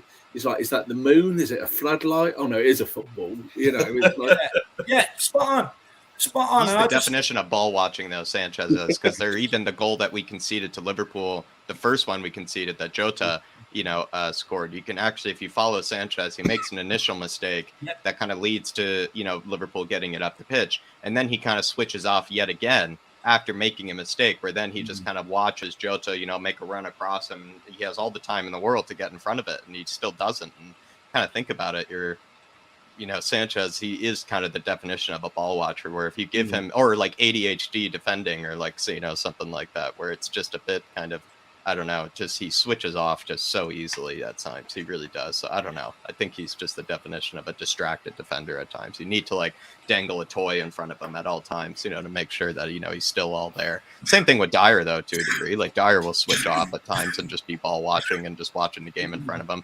They're kind of lawn chair defenders to a degree. And at corners, Dave, as well. I mean, Dyer, he's the human bridge, you know, like when it comes to the air. We know Sanchez is like, you know, like he's like a llama or like a giraffe in the air, and it seems like, you know, Lloris is just, I don't know, I feel bad for Lloris. Yeah, no. The reason why I ask is, like, don't get me wrong. I mean, I'm not shitting on him. I think Dyer has had a dramatic improvement. Sanchez has improved, but the thing is, yes, it's improvement, but is it still to the level that we really need them to be? Let's be honest with ourselves, probably not. Like Jack highlighted the Sanchez mistake against Liverpool. That's 1 week. Didn't make that mistake, you probably win that game. Obviously, yes, we had other chances. We could have won the game up there. But if you're not taking them, you're relying on your defence. If Sanchez done his job against Jota, we would have won that game. You look at Dyer, he put us in an uncomfortable position against West Ham when we really didn't need to be, because he switched off. We went 1-0 up. We went back to that walking shit where they do, where they start walking around, taking touches, walking around. You can't do that. And I've seen it time and time again with these guys, especially even when we start games. You see them walking around, taking 3-4 touches, so slow, especially at the start of the games. And it kills us at times. You need them to be 100% focused. I mean, why does Dyer think he can walk around in his own box, you know, without being pressed with the football? I mean, it's just so stupid. It's not even It's not even logical. You know what I mean? It's completely illogical. When you have the ball as a defender in your box, you know you're going to be pressed. So speed up a little bit, wake up, you know, and this is my problem with them. Eventually, you know, we're going to get a run of games where we're going to have tough games, And these guys will cost you. You see, one cost you 1 week, one cost you next week. And that's why I do think, as much as they have improved, we do need to kind of still look at that area, maybe not take the focus off and say, oh, we don't need to buy defenders, because I definitely think we still need to buy a defender or get some help in January. Carol Knight says, Merry Christmas, David and Jack and all. Oh, when the Spurs go marching in. Oh, when the Spurs go marching in. I want to be in that number. Oh, when the Spurs go marching in. Conte, he's magic. Shit, I was on mute the whole time when singing. I was on mute amateur hour while singing. I was on mute the whole time. I had my best vocal cords as well. I had the nice monotone, beautiful harmony, Dave. Oh, I'm actually disappointed there. When the Spurs go marching in, but I was going to finish that up. Dang, Dave, we were harmonizing, but I was on mute, amateur hour. I secretly muted you. I've got to jump off. I've got family just turned up. So listen. I'll see you, my man. Merry Christmas. Love you, Dermot. Love you, Dermot. Merry Christmas. Merry Christmas. What a legend. But Jack, I secretly muted you, my man. I wanted to go a cappella. I just didn't have the heart to tell you that. Big up, Carl. I really appreciate the support, my man. Really appreciate it. And a happy Christmas to you and the family, brother. Jack, do you want to say anything to Carl? No, Carl, I mean, really appreciate all the support, my man. And also Merry Christmas to you and your family, my man. Really, enjoy yourself. If you don't have too many around this Christmas, hopefully you can at least have a bit of fun with us, kind of just sit back, relax, and just know that, you have Antonio Conte, at the helm, you got one of your Christmas, gifts already nice and early. Hopefully, you have a January window as well of maybe full of players that you can get on, the side as well, for Christmas, but also just enjoy yourself. Have a bit of, maybe a bit of warm, kind of bourbon or, something like that, or, some mulled wine, whatever you're into, or even just, have a nice little like seltzer or something like that, whatever you're into, Carl, but big yourself up. Merry Christmas to you and your family. Stay safe. Really appreciate all the support that you give David and I, and also just, enjoy yourself, relax, and just sit back. Big up, Carl. Big up, my man. A couple more happy Christmases. Joseph, happy Christmas to you, my man. Hope you have a good one to you and the family. Same to Willie McKenzie. It is Christmas Day for him. Enjoy that turkey and ham, my man. I'm jealous. Honestly, my mouth is salivating thinking about it. Really is. I can't. Do you know what the best part is? Making sandwiches out of the turkey ham and stuff. Yeah. The best part. Bit of butter on the bread. Slap some brown sauce on that, baby. And away you go. Absolutely love it. But big up, Willie McKenzie. Happy Christmas, my man. And a paranormal Yido, a.k.a. Frank, I was working Monday, get me on. My man, honestly, just look at the chat, look at the pinned comment in it. Link is there for anybody that wants to come on and join us. I will say, I do have to leave personally myself in half an hour. I'm not sure whether Jack can stay on or not. I presume Jack might have plans, I'm not sure. But I do have to leave in half an hour because I do have to head off and meet up with the family. But big up, Frank. You can come on there, my man, for half an hour, no problem at all. And it's in the pinned comment, Frank. And we got Sean in the building, but Frank. It's in the as one leaves, another one comes in. Big up, Shawnee boy, my man. I hope you're keeping well. And look, we'll get you first in on this next question, Sean. Hi, boys. Big up, Sean. Happy Christmas, man. Merry Christmas. Sorry, I didn't hear the entry thing. How's everything going? No, all good. Absolutely buzzing, my man. You? Yeah, I'm tired. Yeah, been traveling with the family, seeing people from overseas all day. So sorry to be late, and sorry, I appreciate you guys having me all on. So yeah, I'm good, man. I'm good. Thank you. I love it. But look, Sean, I suppose I'll throw this first question. Hang on, David. Could I just say one last thing really quickly on the defenders bit? The trouble we've got, now is we've got players that Conte's got playing to their peak. There's nowhere further they can go. That's why we need new players in. It's the difference between average playing great and great playing average. The great playing average have that step up. We don't have that with our players. Spot on. I love that saying. You may text me that one later on, to be honest with you. I love it. But look here, we will go to Shawnee on this one. We'll get Shawnee in and we'll work our way back around the panel. Shawnee, Lucas Moura is finding a different gear under Antonio Conte. The Brazilian has contributed 3 goals and an assist since the 4th of November, which is my birthday, by the way. What has contributed to Lucas Moura getting more out of his end product? Is it him? Is it Conte's system? What is it? Do you know what, mate? I actually think that Lucas Moura has been the chief architect of a lot of Tottenham's successes pre-Conte as well. So it's no surprise to me to hear that statistic. I wasn't aware of it, right? But I genuinely think that under Mourinho, Lucas Moura was, like I say, the chief architect of getting things going under a defensive system. I do think that the narrow three at the front allows a little bit for Lucas Moura, because I always said that Lucas Moura is better central as a number 10 than he is. He always had the ability to go missing when he was out on the far right under Mourinho, but when he was played centrally, he was pretty successful. So playing in the kind of narrow front three, I feel like he has the ability to drift in or out, and so it's no surprise that the system works better with him. But I don't think Conte is necessarily some catalyst for Moura to be, or Lucas to be, suddenly an eye-opener, because I actually think that he was the brightest spark amongst Tottenham over the last 12 months attacking anyway, personally. Interesting. We'll just let Phil Lettis in quickly, because I believe Phil Lettis, Yeah. head off, my man. Yeah, I mean, Moore is an interesting one, isn't he? Because he's a skillful player. He's fully committed. He's full of running, but he just hasn't consistently delivered. I think, like Sean, I think he might be better in a little bit more sort of roaming, like he did against West Ham. I was suddenly looking at him and thinking, that's the Moura that we need. I think Conte's just given him a bit of belief, and whether he just changes or tweaks his position slightly, it's just going to make him a better player, because we're right. He just doesn't score enough goals for the caliber of player that he is. And I think he's got so much more to give, but it's not through a lack of effort for him. I think it just needs something more. So, let's hope it happens. But I'm going to say big up to all the panel. Merry Christmas to you all. I'm going to have Christmas, to Phil. Merry Christmas, have a great one. Short but sweet, Phil. And I'll see you all for the Palace game. Yes, come on, you Spurs. Have a good Christmas, Spurs. man. Enjoy yourself. Come on, you Spurs. Absolutely love it. Absolutely love it. Kuva, you any ideas why Lucas Moura is performing like the Lucas Moura that first arrived at PSG? Somehow Conte's just getting the consistency out of him, because we know he's got that in him. I mean, lots of players, managers have raved about his ability. I think Sir Alex Ferguson, was one of them, saying it's unbelievable how much skill the bloke's got. But we just haven't seen it often enough and on a regular basis. I think that seems to be the thing with Ben Davies as well. It's the consistencies there. Ben Davies has always known what to do as a defender. He's perhaps just not been in the right position. It seems to suit him that sort of wide left centre-back role, and consistently doing what he's supposed to be doing there.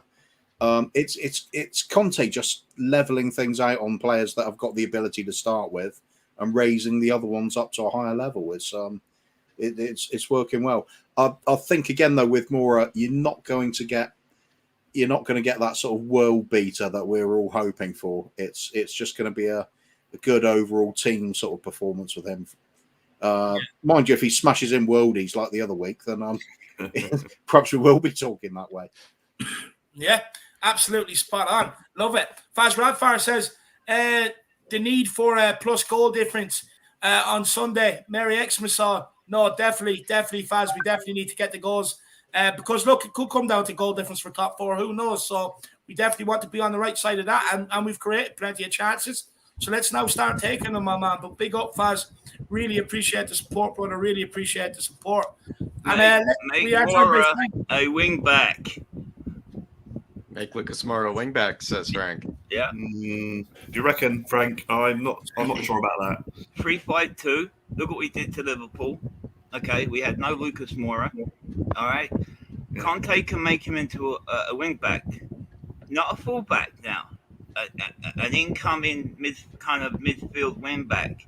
Okay, use his pace on the wing.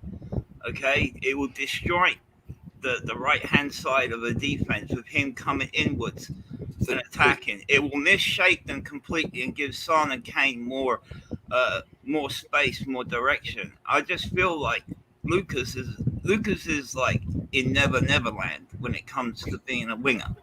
He really is. He's like, is he an attacker? Is he a striker? Is he a winger? What is he? He can come up with magical moments, right?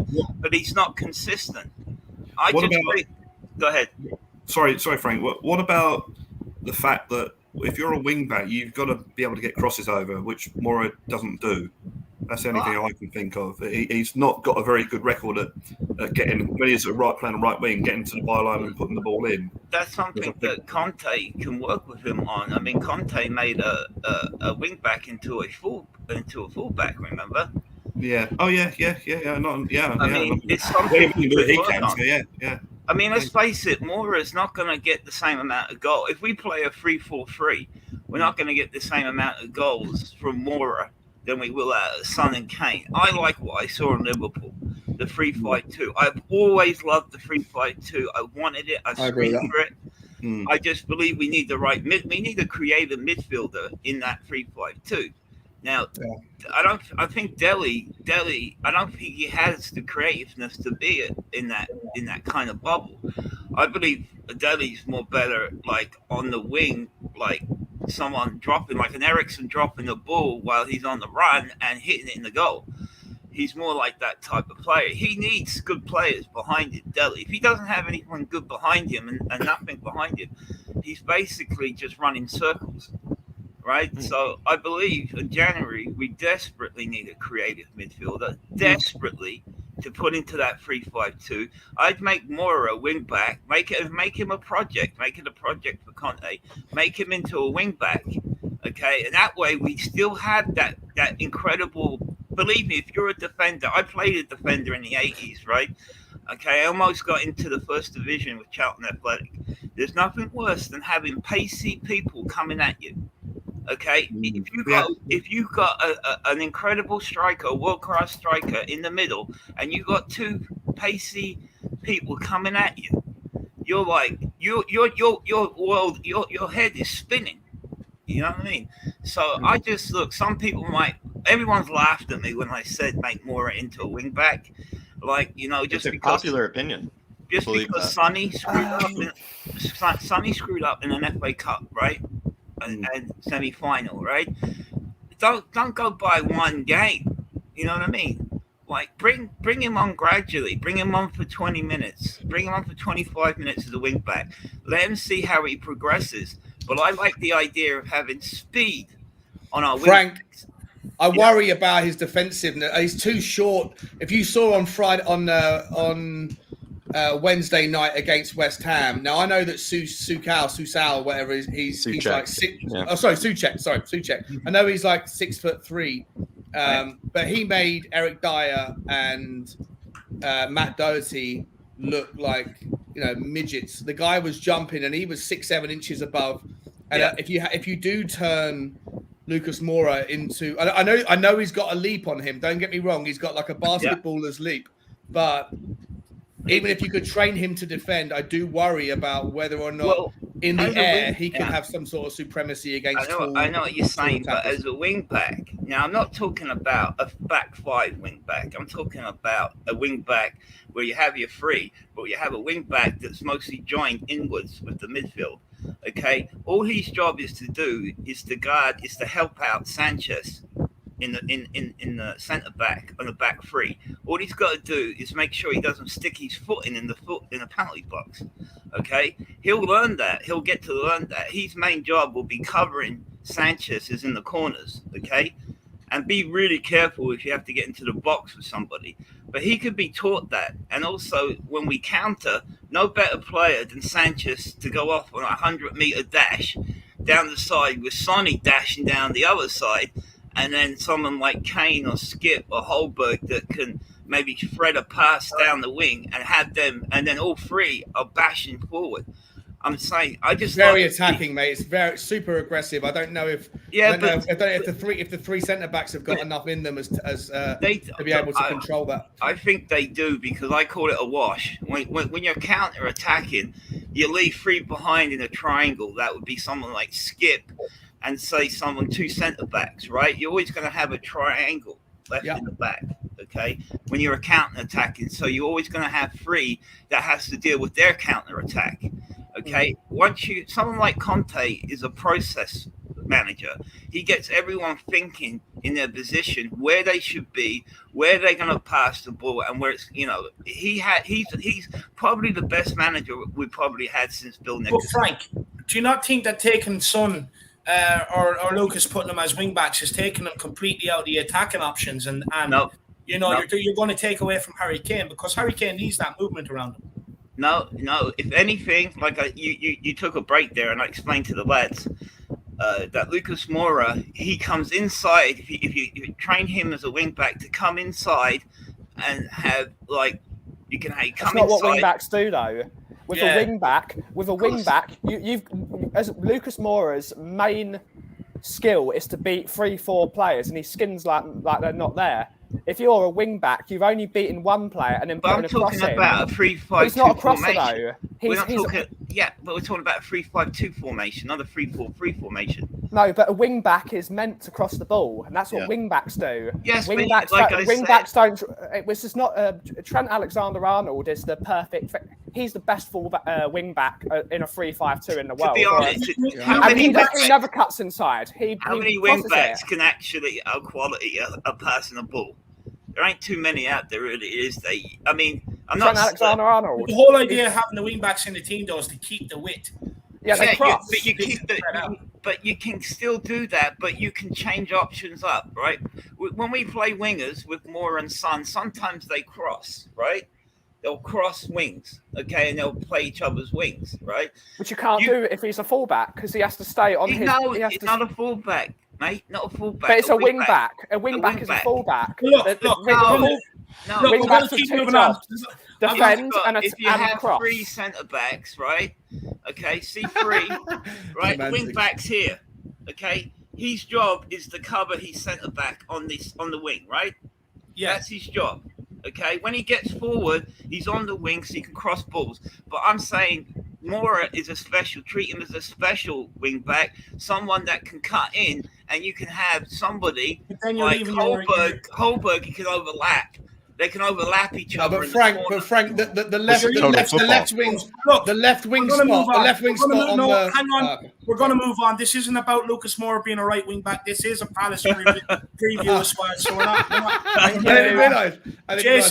Jason Bell with the super chat says, I think the biggest thing Conte is doing is getting the players to play as a team, which basically makes every player look better. No, 100%. There's definitely camaraderie there, a team ethic, a team ethos, and look, hopefully we can all keep pushing in the one direction, because it is what we need at the end of the day. Because look, we've seen it with these players; they don't like being put against each other and having competition. Jose tried to do that; it didn't work.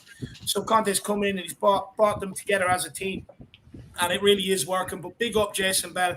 Happy Christmas to you and the family, Thank you for the big one, Jason. And I hope you're keeping well. Stay safe, Jason. Enjoy yourself. Merry Christmas. Really appreciate you tuning in for this one. Hopefully you got something out of it. And also, hopefully you stick around as well. A bit of a lighthearted Palace preview, a holiday preview to the Palace game, But one quick question, though, on the wing-back situation. This is just... No, we're moving on. I've already said we're moving on.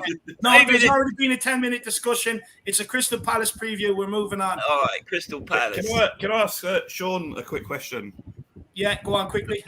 Could it have to be a quick answer, Sean, because David will move us on.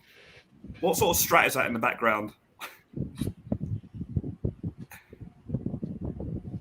That's a strat. He's on mute. Sorry, Sean, you're on mute. One on the left. Your strat, your fender. Sorry, yeah, that's a fender, and that is Ed Sheeran, one of the Ed Sheeran X ranges. Yeah, I've got like 3 or 4 other guitars. I'm trying not to cover my Les Paul, but it's very difficult. My shoulder's too. Oh, actually, I can see that. We haven't got time. I'd ask you as well what you got there. Nice. There you go. Have that conversation in the background, because I do have to leave in 20 minutes. Yeah. Cheers. I'm just going to get this other question in there that I wanted to get out there.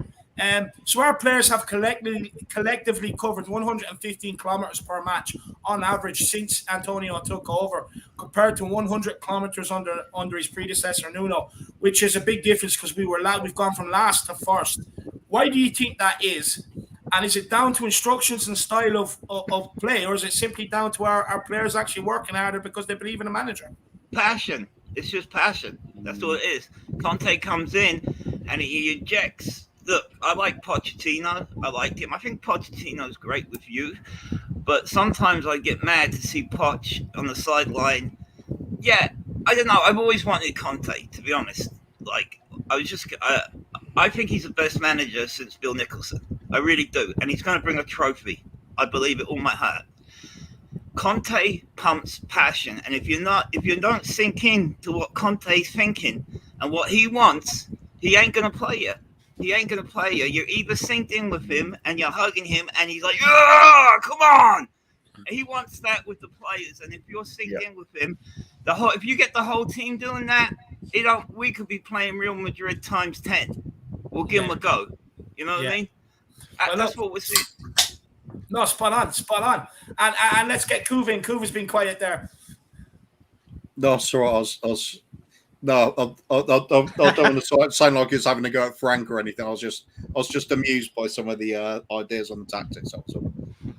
Well, what do you think about the kilometers covered now, Kuva? We've gone from last to first. Massive. Yeah, well, Conte's brought in several fitness coaches, hasn't he? He's seen that there's a big problem with fitness with the team. So he did the sensible thing and did something about it. And it's starting to show now. I remember a few weeks back, we did a call in and I was saying about, I think part of Harry Kane's problem has been fitness related. He's at his peak when he's at his peak of his fitness as well. Is it a coincidence he's back on the goal trail again? Now he's looking fitter. Possibly a coincidence. We'll soon see over the next few weeks, won't we? Yeah, but that's the fitness issue was a big problem, and now it's very apparent that we're in much better shape and we're covering the distance all the time now. Yeah, interesting. Anyone else anything out there?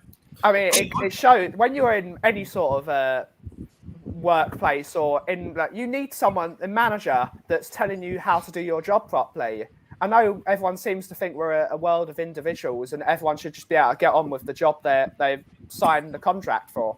But when you need to be inspired. Your manager has to inspire you to run those distances.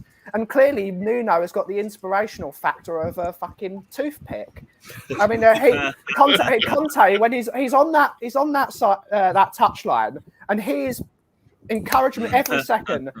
Be in this space, attack those balls. He's part of the team, and Nuno is like pretending he's like going in there. I am your boss. Well, Conte is like, I am one of you, and we're going to be a team, and we're going to win football matches. But you've got to do this for me. He demands, but if the players give him what he demands, he will reward them, and that's the way any workplace acts.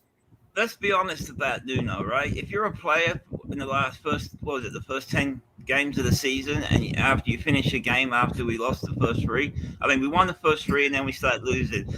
I'd expect to be going in the dressing room and kind of like going into a confessional box, and he'll be like, I forgive you, my son. Please, just play better next week. That's what when you see Nuno, that's what you expect. He's so placid, you know, he's so... You know, we need someone to be like, you know what I mean? Like, what were you thinking? You know, that kind of manager, like, get in their head, and also respect the manager that can give them a good shout down, you know what I mean? And still respect the hell out of them. And I think that's Conte. That is him. So go ahead. Yeah. He's also got the record as well, you know, to inspire players. Yeah. You know, what he says, I can say, well, you know, just look at his record. You know, Nuno had a slightly okay record with Wolves, and that was it, really. You know, so if you're in the dressing room, well, why are you telling me this? Yeah. If it's Conte, it's like, well, hang on, this guy's won loads and loads of stuff, so he must know what he's doing. Sure. I find it really strange that we all know why the fitness went under Mourinho, because he didn't care about it. It's up to the players to do it themselves, which, let's face it, players haven't got a lot of intelligence most of the time, but to do that. And when Nuno came in, he was always on about, we want to get fit, and that was his thing, and it obviously didn't happen. So that sort of surprised me. But yeah, Conte has obviously got the backroom staff that know what they're doing, and I mean, Pochettino got us fit as well. You know, when he was there, he had the right staff to do that. They had all the sports scientists and all that sort of stuff. You know, the really important thing to factor in, right, is that Conte doesn't play yet. We're not playing particularly press defense. right? And if you look at the way that those stats of distance traveled are calculated, I'm pretty sure, but I could be wrong on this, but I'm pretty sure that the way that it's calculated, it's distance ran. So it doesn't count when you're walking. If the boots, the trackers in the boots are seen to be walking, that doesn't count in the distance traveled, right? And so if you're playing a defense that isn't a press formation like Liverpool or Chelsea or a couple other teams, then you're still doing the kind of sit off, right? So you're going to be running less when you don't have the ball if you're doing the sit off defense versus the press defense. But for us to go from 20th to 1st against all teams, regardless of whether they're doing the press or not, then what does that tell you about how much they are moving when we do have the ball? Everyone is always running, always. One second, Frank. Let Shawnee speak there, my man. Yeah. So my point is just that if we're not doing the press, then we're not running like as much as you would be if you were doing the press. But to go from 20th to 1st must mean that you're outrunning the people that are doing the press, and that means that we must be moving 2 times, 2.5, 3 times what other teams are doing when they do have the ball, regardless of whether or not we're doing the press or not. Right. So that's probably why we're creating so many opportunities. And if only the only sad thing, I guess, about the recent form is our mainstay key core players like Sonny. You have to acknowledge that his first touch has been a little bit poor. And the same with Ali and against Liverpool. There's a few little things we could moan about. But generally speaking, if we could fix the things that have always come naturally, alongside this incredible additional movement and traveling when we do have the ball, then I think that there's going to be the opportunity to score 6-7 goals a game going forward. It's only because of our XG games per goal, whatever it is, has increased incredibly under Conte, but there'd be so much more of them if some of the first touches that have been poor recently were actually better under what we would normally expect. If that makes sense. Yeah. Jack, have you anything to add?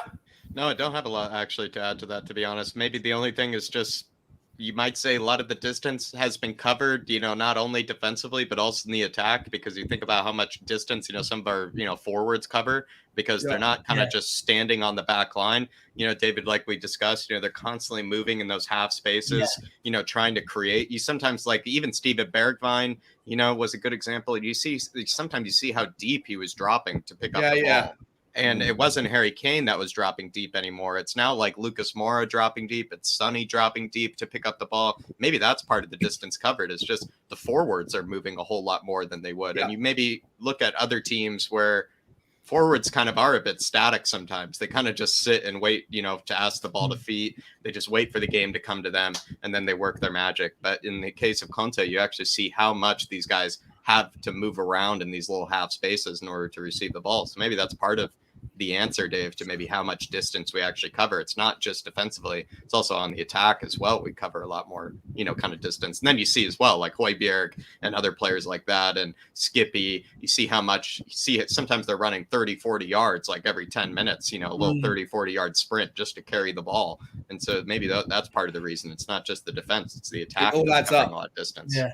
All adds up. Yeah. At the bottom, it says Conte likes to have some experience in the team. I feel he would go for someone experienced in the back three in the January transfer window. Jack, what's your thoughts? I would love to have some experience in the back three. Will we get some experience in the back three is the question mark, because we all know that Paratici and Levy have this kind of this plan to buy young and, buy players that, you can sell on for a whole lot more. And to be honest, I kind of a devil's advocate maybe towards the devil, which is Levy.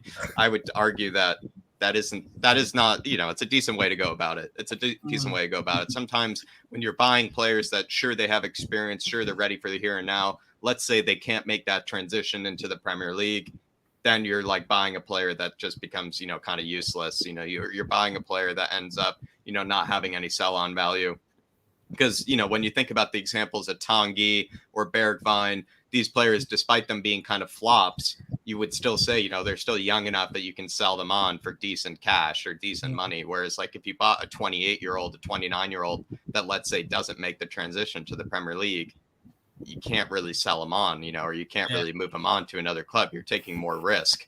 And that's being devil's advocate towards the devil, like I said. But I personally would go for experience in the back line, but I could see why maybe they are going after younger, kind of more potential, like, center backs. So I don't know, Dave. I mean, there are a million different center backs in the world, and we've discussed this before. You could go anywhere to a Milan Skriniar, to a Bastoni, to a Gleison Bremer, to, it's also the Serie A is full of beautiful center backs. The Serie A is full of beautiful center backs. So I would say you kind of rate the Serie A for whoever you think is, the best center back to be able to fill out that back line. I personally would go for somebody that can play. I would get a left-footed center back. If I had to pick, I would really go for a left-footed center back, because then that center back could play Ben Davies' position as well as maybe play Eric Dyer's position if need be too. Yeah, big up the bottom. Really appreciate the support. And Gaguma with the super sticker. Jack, you just check what that is. One second there, Frankie, because I only have 10 minutes left and I want to get one more question in because I do have to go. It's this time it's the big kind of dodo bird, with the the big thumbs up, Dave throwing the big thumbs up to the beautiful big up, Gaguma. Really appreciate the support. Really appreciate it. But look, guys, last question is victory against Palace could launch Tottenham up to 5th in the table and could ignite a battle with rivals for an unlikely place in the top 4 with 3 games in hand too. Can we make the top 4 this season? And do you think we'll finish above Arsenal? And we'll get each. We'll get. Maybe Frank's answer. One second, guys. Come on. We'll go to Jack first and work our way around the panel because, like I said, I do have 10 minutes left, and then I have to go and get a shower. Repeat the question, Dave. And head off. Repeat the question. Sorry, Jack. Sorry, Jack. Victory here could launch Tottenham up to 5th in the table and could ignite a battle with rivals Arsenal for top 4 with 3 games in hand as well. Can we get top 4 this season? And do you think we'll finish above Arsenal? I think finishing above Arsenal is just kind of which one, falters first, because we all know one of us is going to falter. I'm pretty sure you could put your money on Arsenal, at some point, faltering at some point, kind of, watching the wheels come out from under them. I'd like to think, Dave, we're going to finish top 5 under Conte. It seems like top 5 is very, very doable. Top 4 would be an unbelievable feat, but I feel like it is possible. Are we finishing above Arsenal, Dave? I think yes, because eventually they're going to falter. Eventually, something's going to go wrong. It always ends up going wrong for them. I mean, Dave, they just have a knack for finishing below us these days. I mean, especially, fans my age. I mean, all they've known is just Spurs finishing above Arsenal. So it's kind of, become the status quo. So yeah, Dave, we're finishing above Arsenal. Can we get top 4 if I'm being realistic?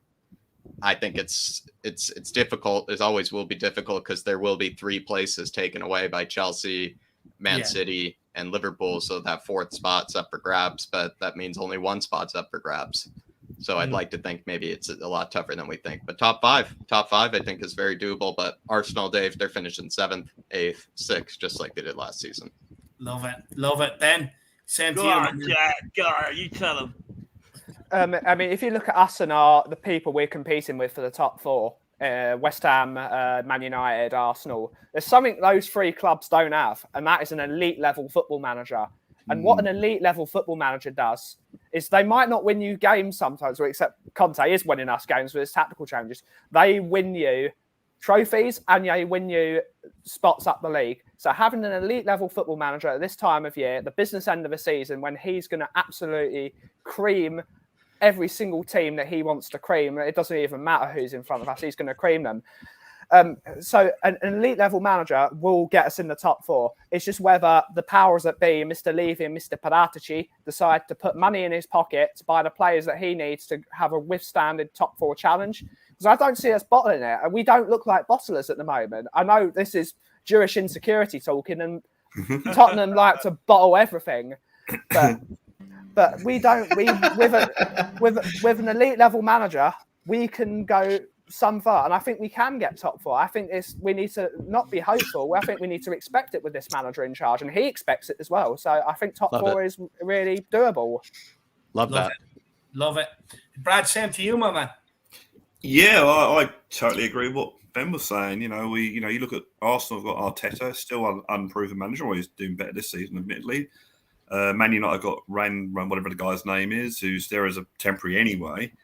And we've got one of the best managers in world football at the moment. So, I think team-wise, the players are. I don't think Man United or Arsenal got better players than us. Right, Man United have got a fairly decent squad, but I don't like having the games in hand. I'd rather have the points than the games in hand. I must admit that. But I think if you take the top three out of the equation, and then again, Chelsea have been dropping points, so you can't take it as read that they're going to be in top three. But let's say that they are, then really there's this little Premiership developing for that fourth spot, and I think we're as good as anyone to get it. I think we need a bit of consistency over the holiday break so that when we go into the transfer window, we've got that sort of thing that we can attract players and also convince Levy to pay the money, that sort of thing. Because if we look, say for instance, we lost all 4 games and we're suddenly sitting in 9th position and we're 10 points off top 4, then you could Levy say, well, why am I giving you money? But if we're right there, Conte can go and say, well, look, we're at touching distance. All we need is that little bit of an extra push. And I think I think top 4's a possibility. I think a trophy is a possibility. And let's face it, I've been known for fairly negative comments on this channel over the months, with my things about how Spurs are going to do. But at the moment, I'm feeling really, really, really confident. And I will say, over the whole of the season, so from now to the end of the season, I think we will be consistent enough to get there or thereabouts. And finishing above Arsenal, finishing above Arsenal is not the be-all and end-all of life, to be honest, but it's nice. It is, and I'd like to think we would this season. So, yeah. Spot on. And Kuva? Yeah, I think as positive as I am with everything else, there's something that worries me at the moment about Arsenal. We're vastly underrating what they're capable of at the moment. They are scoring goals again now, but they do have their hiccups, and we enjoy those. But they keep picking up wins, don't they? They're getting some wins at places like Leicester. They're spanking 4 past Leeds in their own backyard. That was against Leeds' under-17s team, so Well, yeah, but still have to do it, don't you? I mean, can I make a quick point? They've only beaten Leicester and Tottenham. Yeah, but they're Arsenal picking up enough points against the sort of lesser teams, putting them away quite comfortably, and that is what's going to get you up there in the top 4 at the end of the season. Are we going to keep up what we're doing? I certainly hope so. I mean, I fancy us to win it, to get that at least top 4 ahead of them. But I think that's going to be our main rival for it. I don't think it'll be West Ham. Or Man United, I think they've got bigger problems than you'd think. It could be quite a rivalry with them down the road in both the Cup and the League this season. Interesting.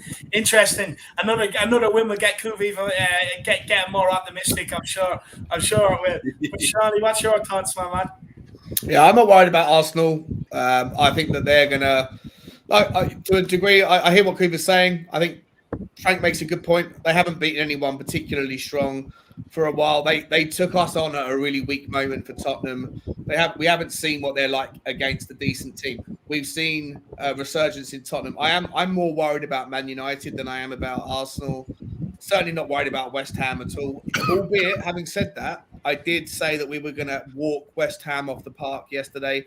And to be fair to them, they actually were worthy. They put together a very decent performance. And if you were a West Ham fan, God forbid, then you might feel a little bit hard done by the loss, because their weakened team was pretty. Not last night, sorry, Wednesday was pretty. I thought they were pretty impressive. They were a weakened team. So, but all that stuff to one side. Generally, I think that Man City and Liverpool are going to figure out who wins the league. I think Chelsea will finish closer to 4th than they will to 2nd. And I think that we should be aiming far higher than worrying about Arsenal. Man United will be determined by what happens to their injuries or what happens to Ronaldo's form. But I think Tottenham at the moment are on an upward trajectory. We're certainly not the finished piece. We've got a lot of things we've got to figure out. January, what's going to happen there is going to determine a lot of our success. But I actually think I'm not even worried about Arsenal. I'm a little bit worried about Man United, but I'm focusing on Chelsea. I will be more happy to see Chelsea lose over the next couple of games than I will Arsenal and Man United. I want to aim higher. Like I said to you the other day, Dave, if we're going to be ridiculous, let's be super ridiculous. Let's aim high. Aim for the stars. We're going to win the league, lad. We're going to win the league. Why not? Why not? Fucking Stars league. land on the moon. Fuck it. Right? Why not? I love it. But look, Frankie Boy, what's your thoughts, my man? Who's the geezer that just spoke? Sean. I fucking love him. I fancy him. I've got a fucking hard on for him. I love everything he says. Everything he says. Hey man, it's been a while for me too, man. Come round. I'm sorry, I'm married, mate. I've had a bag of COVID. If I wasn't married and I felt other ways, I'd be PMing you all the time. But anyway, back to I want to make a quick point about we're a different Tottenham now because there's a new sheriff in town. Right? It's called Conte, right? Now, to the geezer next to the one I'm in love with, what's his name with the flat hat? Kuva. You actually think Arsenal's going to threaten us? Arsenal is like a team that's gone into winter time with 2 months food supply and winter lasts 5 months. Right? They're not right. They're just eating on bare bones at the moment. They're looking good. Wait till they come up against Liverpool in the second in the 2-leg in the League Cup semi-final. I already told them, don't waste your starters. You're fighting for 8. Don't waste your time trying to get to the final. I mean, Arsenal playing Liverpool in 2 legs. That's like for them. For us. It's gonna be like watching Scrooge. You know what I mean? We're gonna have a ton of fun. They're going to be visited by Christmas past, which means 4-0 beatings. You know what I mean? It's going to be wonderful. A quick point on the back three, and you said it's not good enough. We need another centre back. Well, I don't know the status of Romero, but the 3 we have, there's 17 years of experience in that back 3. Okay, I really do think Davis has found a spot. I really think Dyer is becoming the leader of that back 3, and I've always been a fan of Sanchez. Just leave him on the right. Don't mess with him. Don't bring him into the centre. Don't bring him into the left side of the centre back 3. Just leave him on the right side. He made a terrific tackle in the box against Liverpool. No one talks about that. And I'm like, just leave it as it is. What we do need is a creative midfielder in January. We can't play with 2 CDMs and think we're going to catch 4th place. We need someone to pump balls into Kane's son and Lucas Moura on the wing back. I'm just kidding. But I'm saying, no, seriously, lads, we do need a creative midfielder. Yeah. I've seen Skip is starting to pass some good balls. I hope that continues, but I think Skip's breakout season will be next season. And I wouldn't be surprised if Skip is wearing an England shirt in the squad in the World Cup. I already said it this summer. I already bet you to it, Frank. Yeah. Bet you to it. I already said it this summer, my man. He will be in an England jersey. Yeah. He will be. So, look, my last point is, lads, Merry Christmas. I love David. I love your channel. Jack, you are the sensibility of David. Okay? The geezer that I'm in love with, I'm going to follow you, mate, because you're fucking... You are bang on right. And so, you know what? You're a younger version of me. I'm 51. You're about 30-something, right? Yeah. So when I look at you, when I look at you, it reminds me of my 30s. So I'm totally in love with you. Right? Love you too, man. I love you too. Merry Christmas. So, lads, if we get ourselves a quality known creative midfielder, I'm not even talking about 4th. We could even start splashing into 3rd. You know what I mean? Yeah. So Merry Christmas, lads. Why not? I know David's got to go. All right. And I know I'm not all there. You know what I mean? None of us are. I'm a little bit squirrely, but I do know my footy. Everyone's a mess. So I love you all, and make sure I'm going to sing a little song before we go.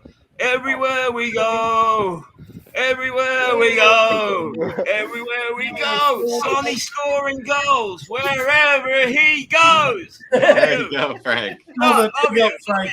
See you, my man. Big up, See you, my Frank. man. Take care, Frank. Look, guys, we are going to end it off there. I do have to go. I am getting very pushed for Can I time. make 1 point? Can I make 1 point? Just quickly, man, because I genuinely do have to go. I'm under pressure here. The games against Man United and West Ham, we've got to win those games or not lose, because if we lose, they gain 3 points on us. Yeah. If we win those games or draw those games, they don't gain anything. So I think that's really, really important. Those 2 games we have to play. Agreed. Well, and Arsenal at home as well. Obviously, Arsenal at home as well. Yeah. anyone else want to make any more points there quickly? Merry Christmas. Merry Christmas Yes, to all. Merry Merry Christmas. Christmas to all. Merry Have a good Christmas, night. Army. Flat Right. Chat Army, everyone in Well, the we chat. are going to end it there, guys. Big up, Wayne Bonner. Really appreciate the support. Oh, I didn't even get to that 1 second. My bad. He says, Arsenal, who are they? Exactly, my man. No, I've never heard of them. Never heard of them, my man. Big up, Wayne, and happy Christmas, my man.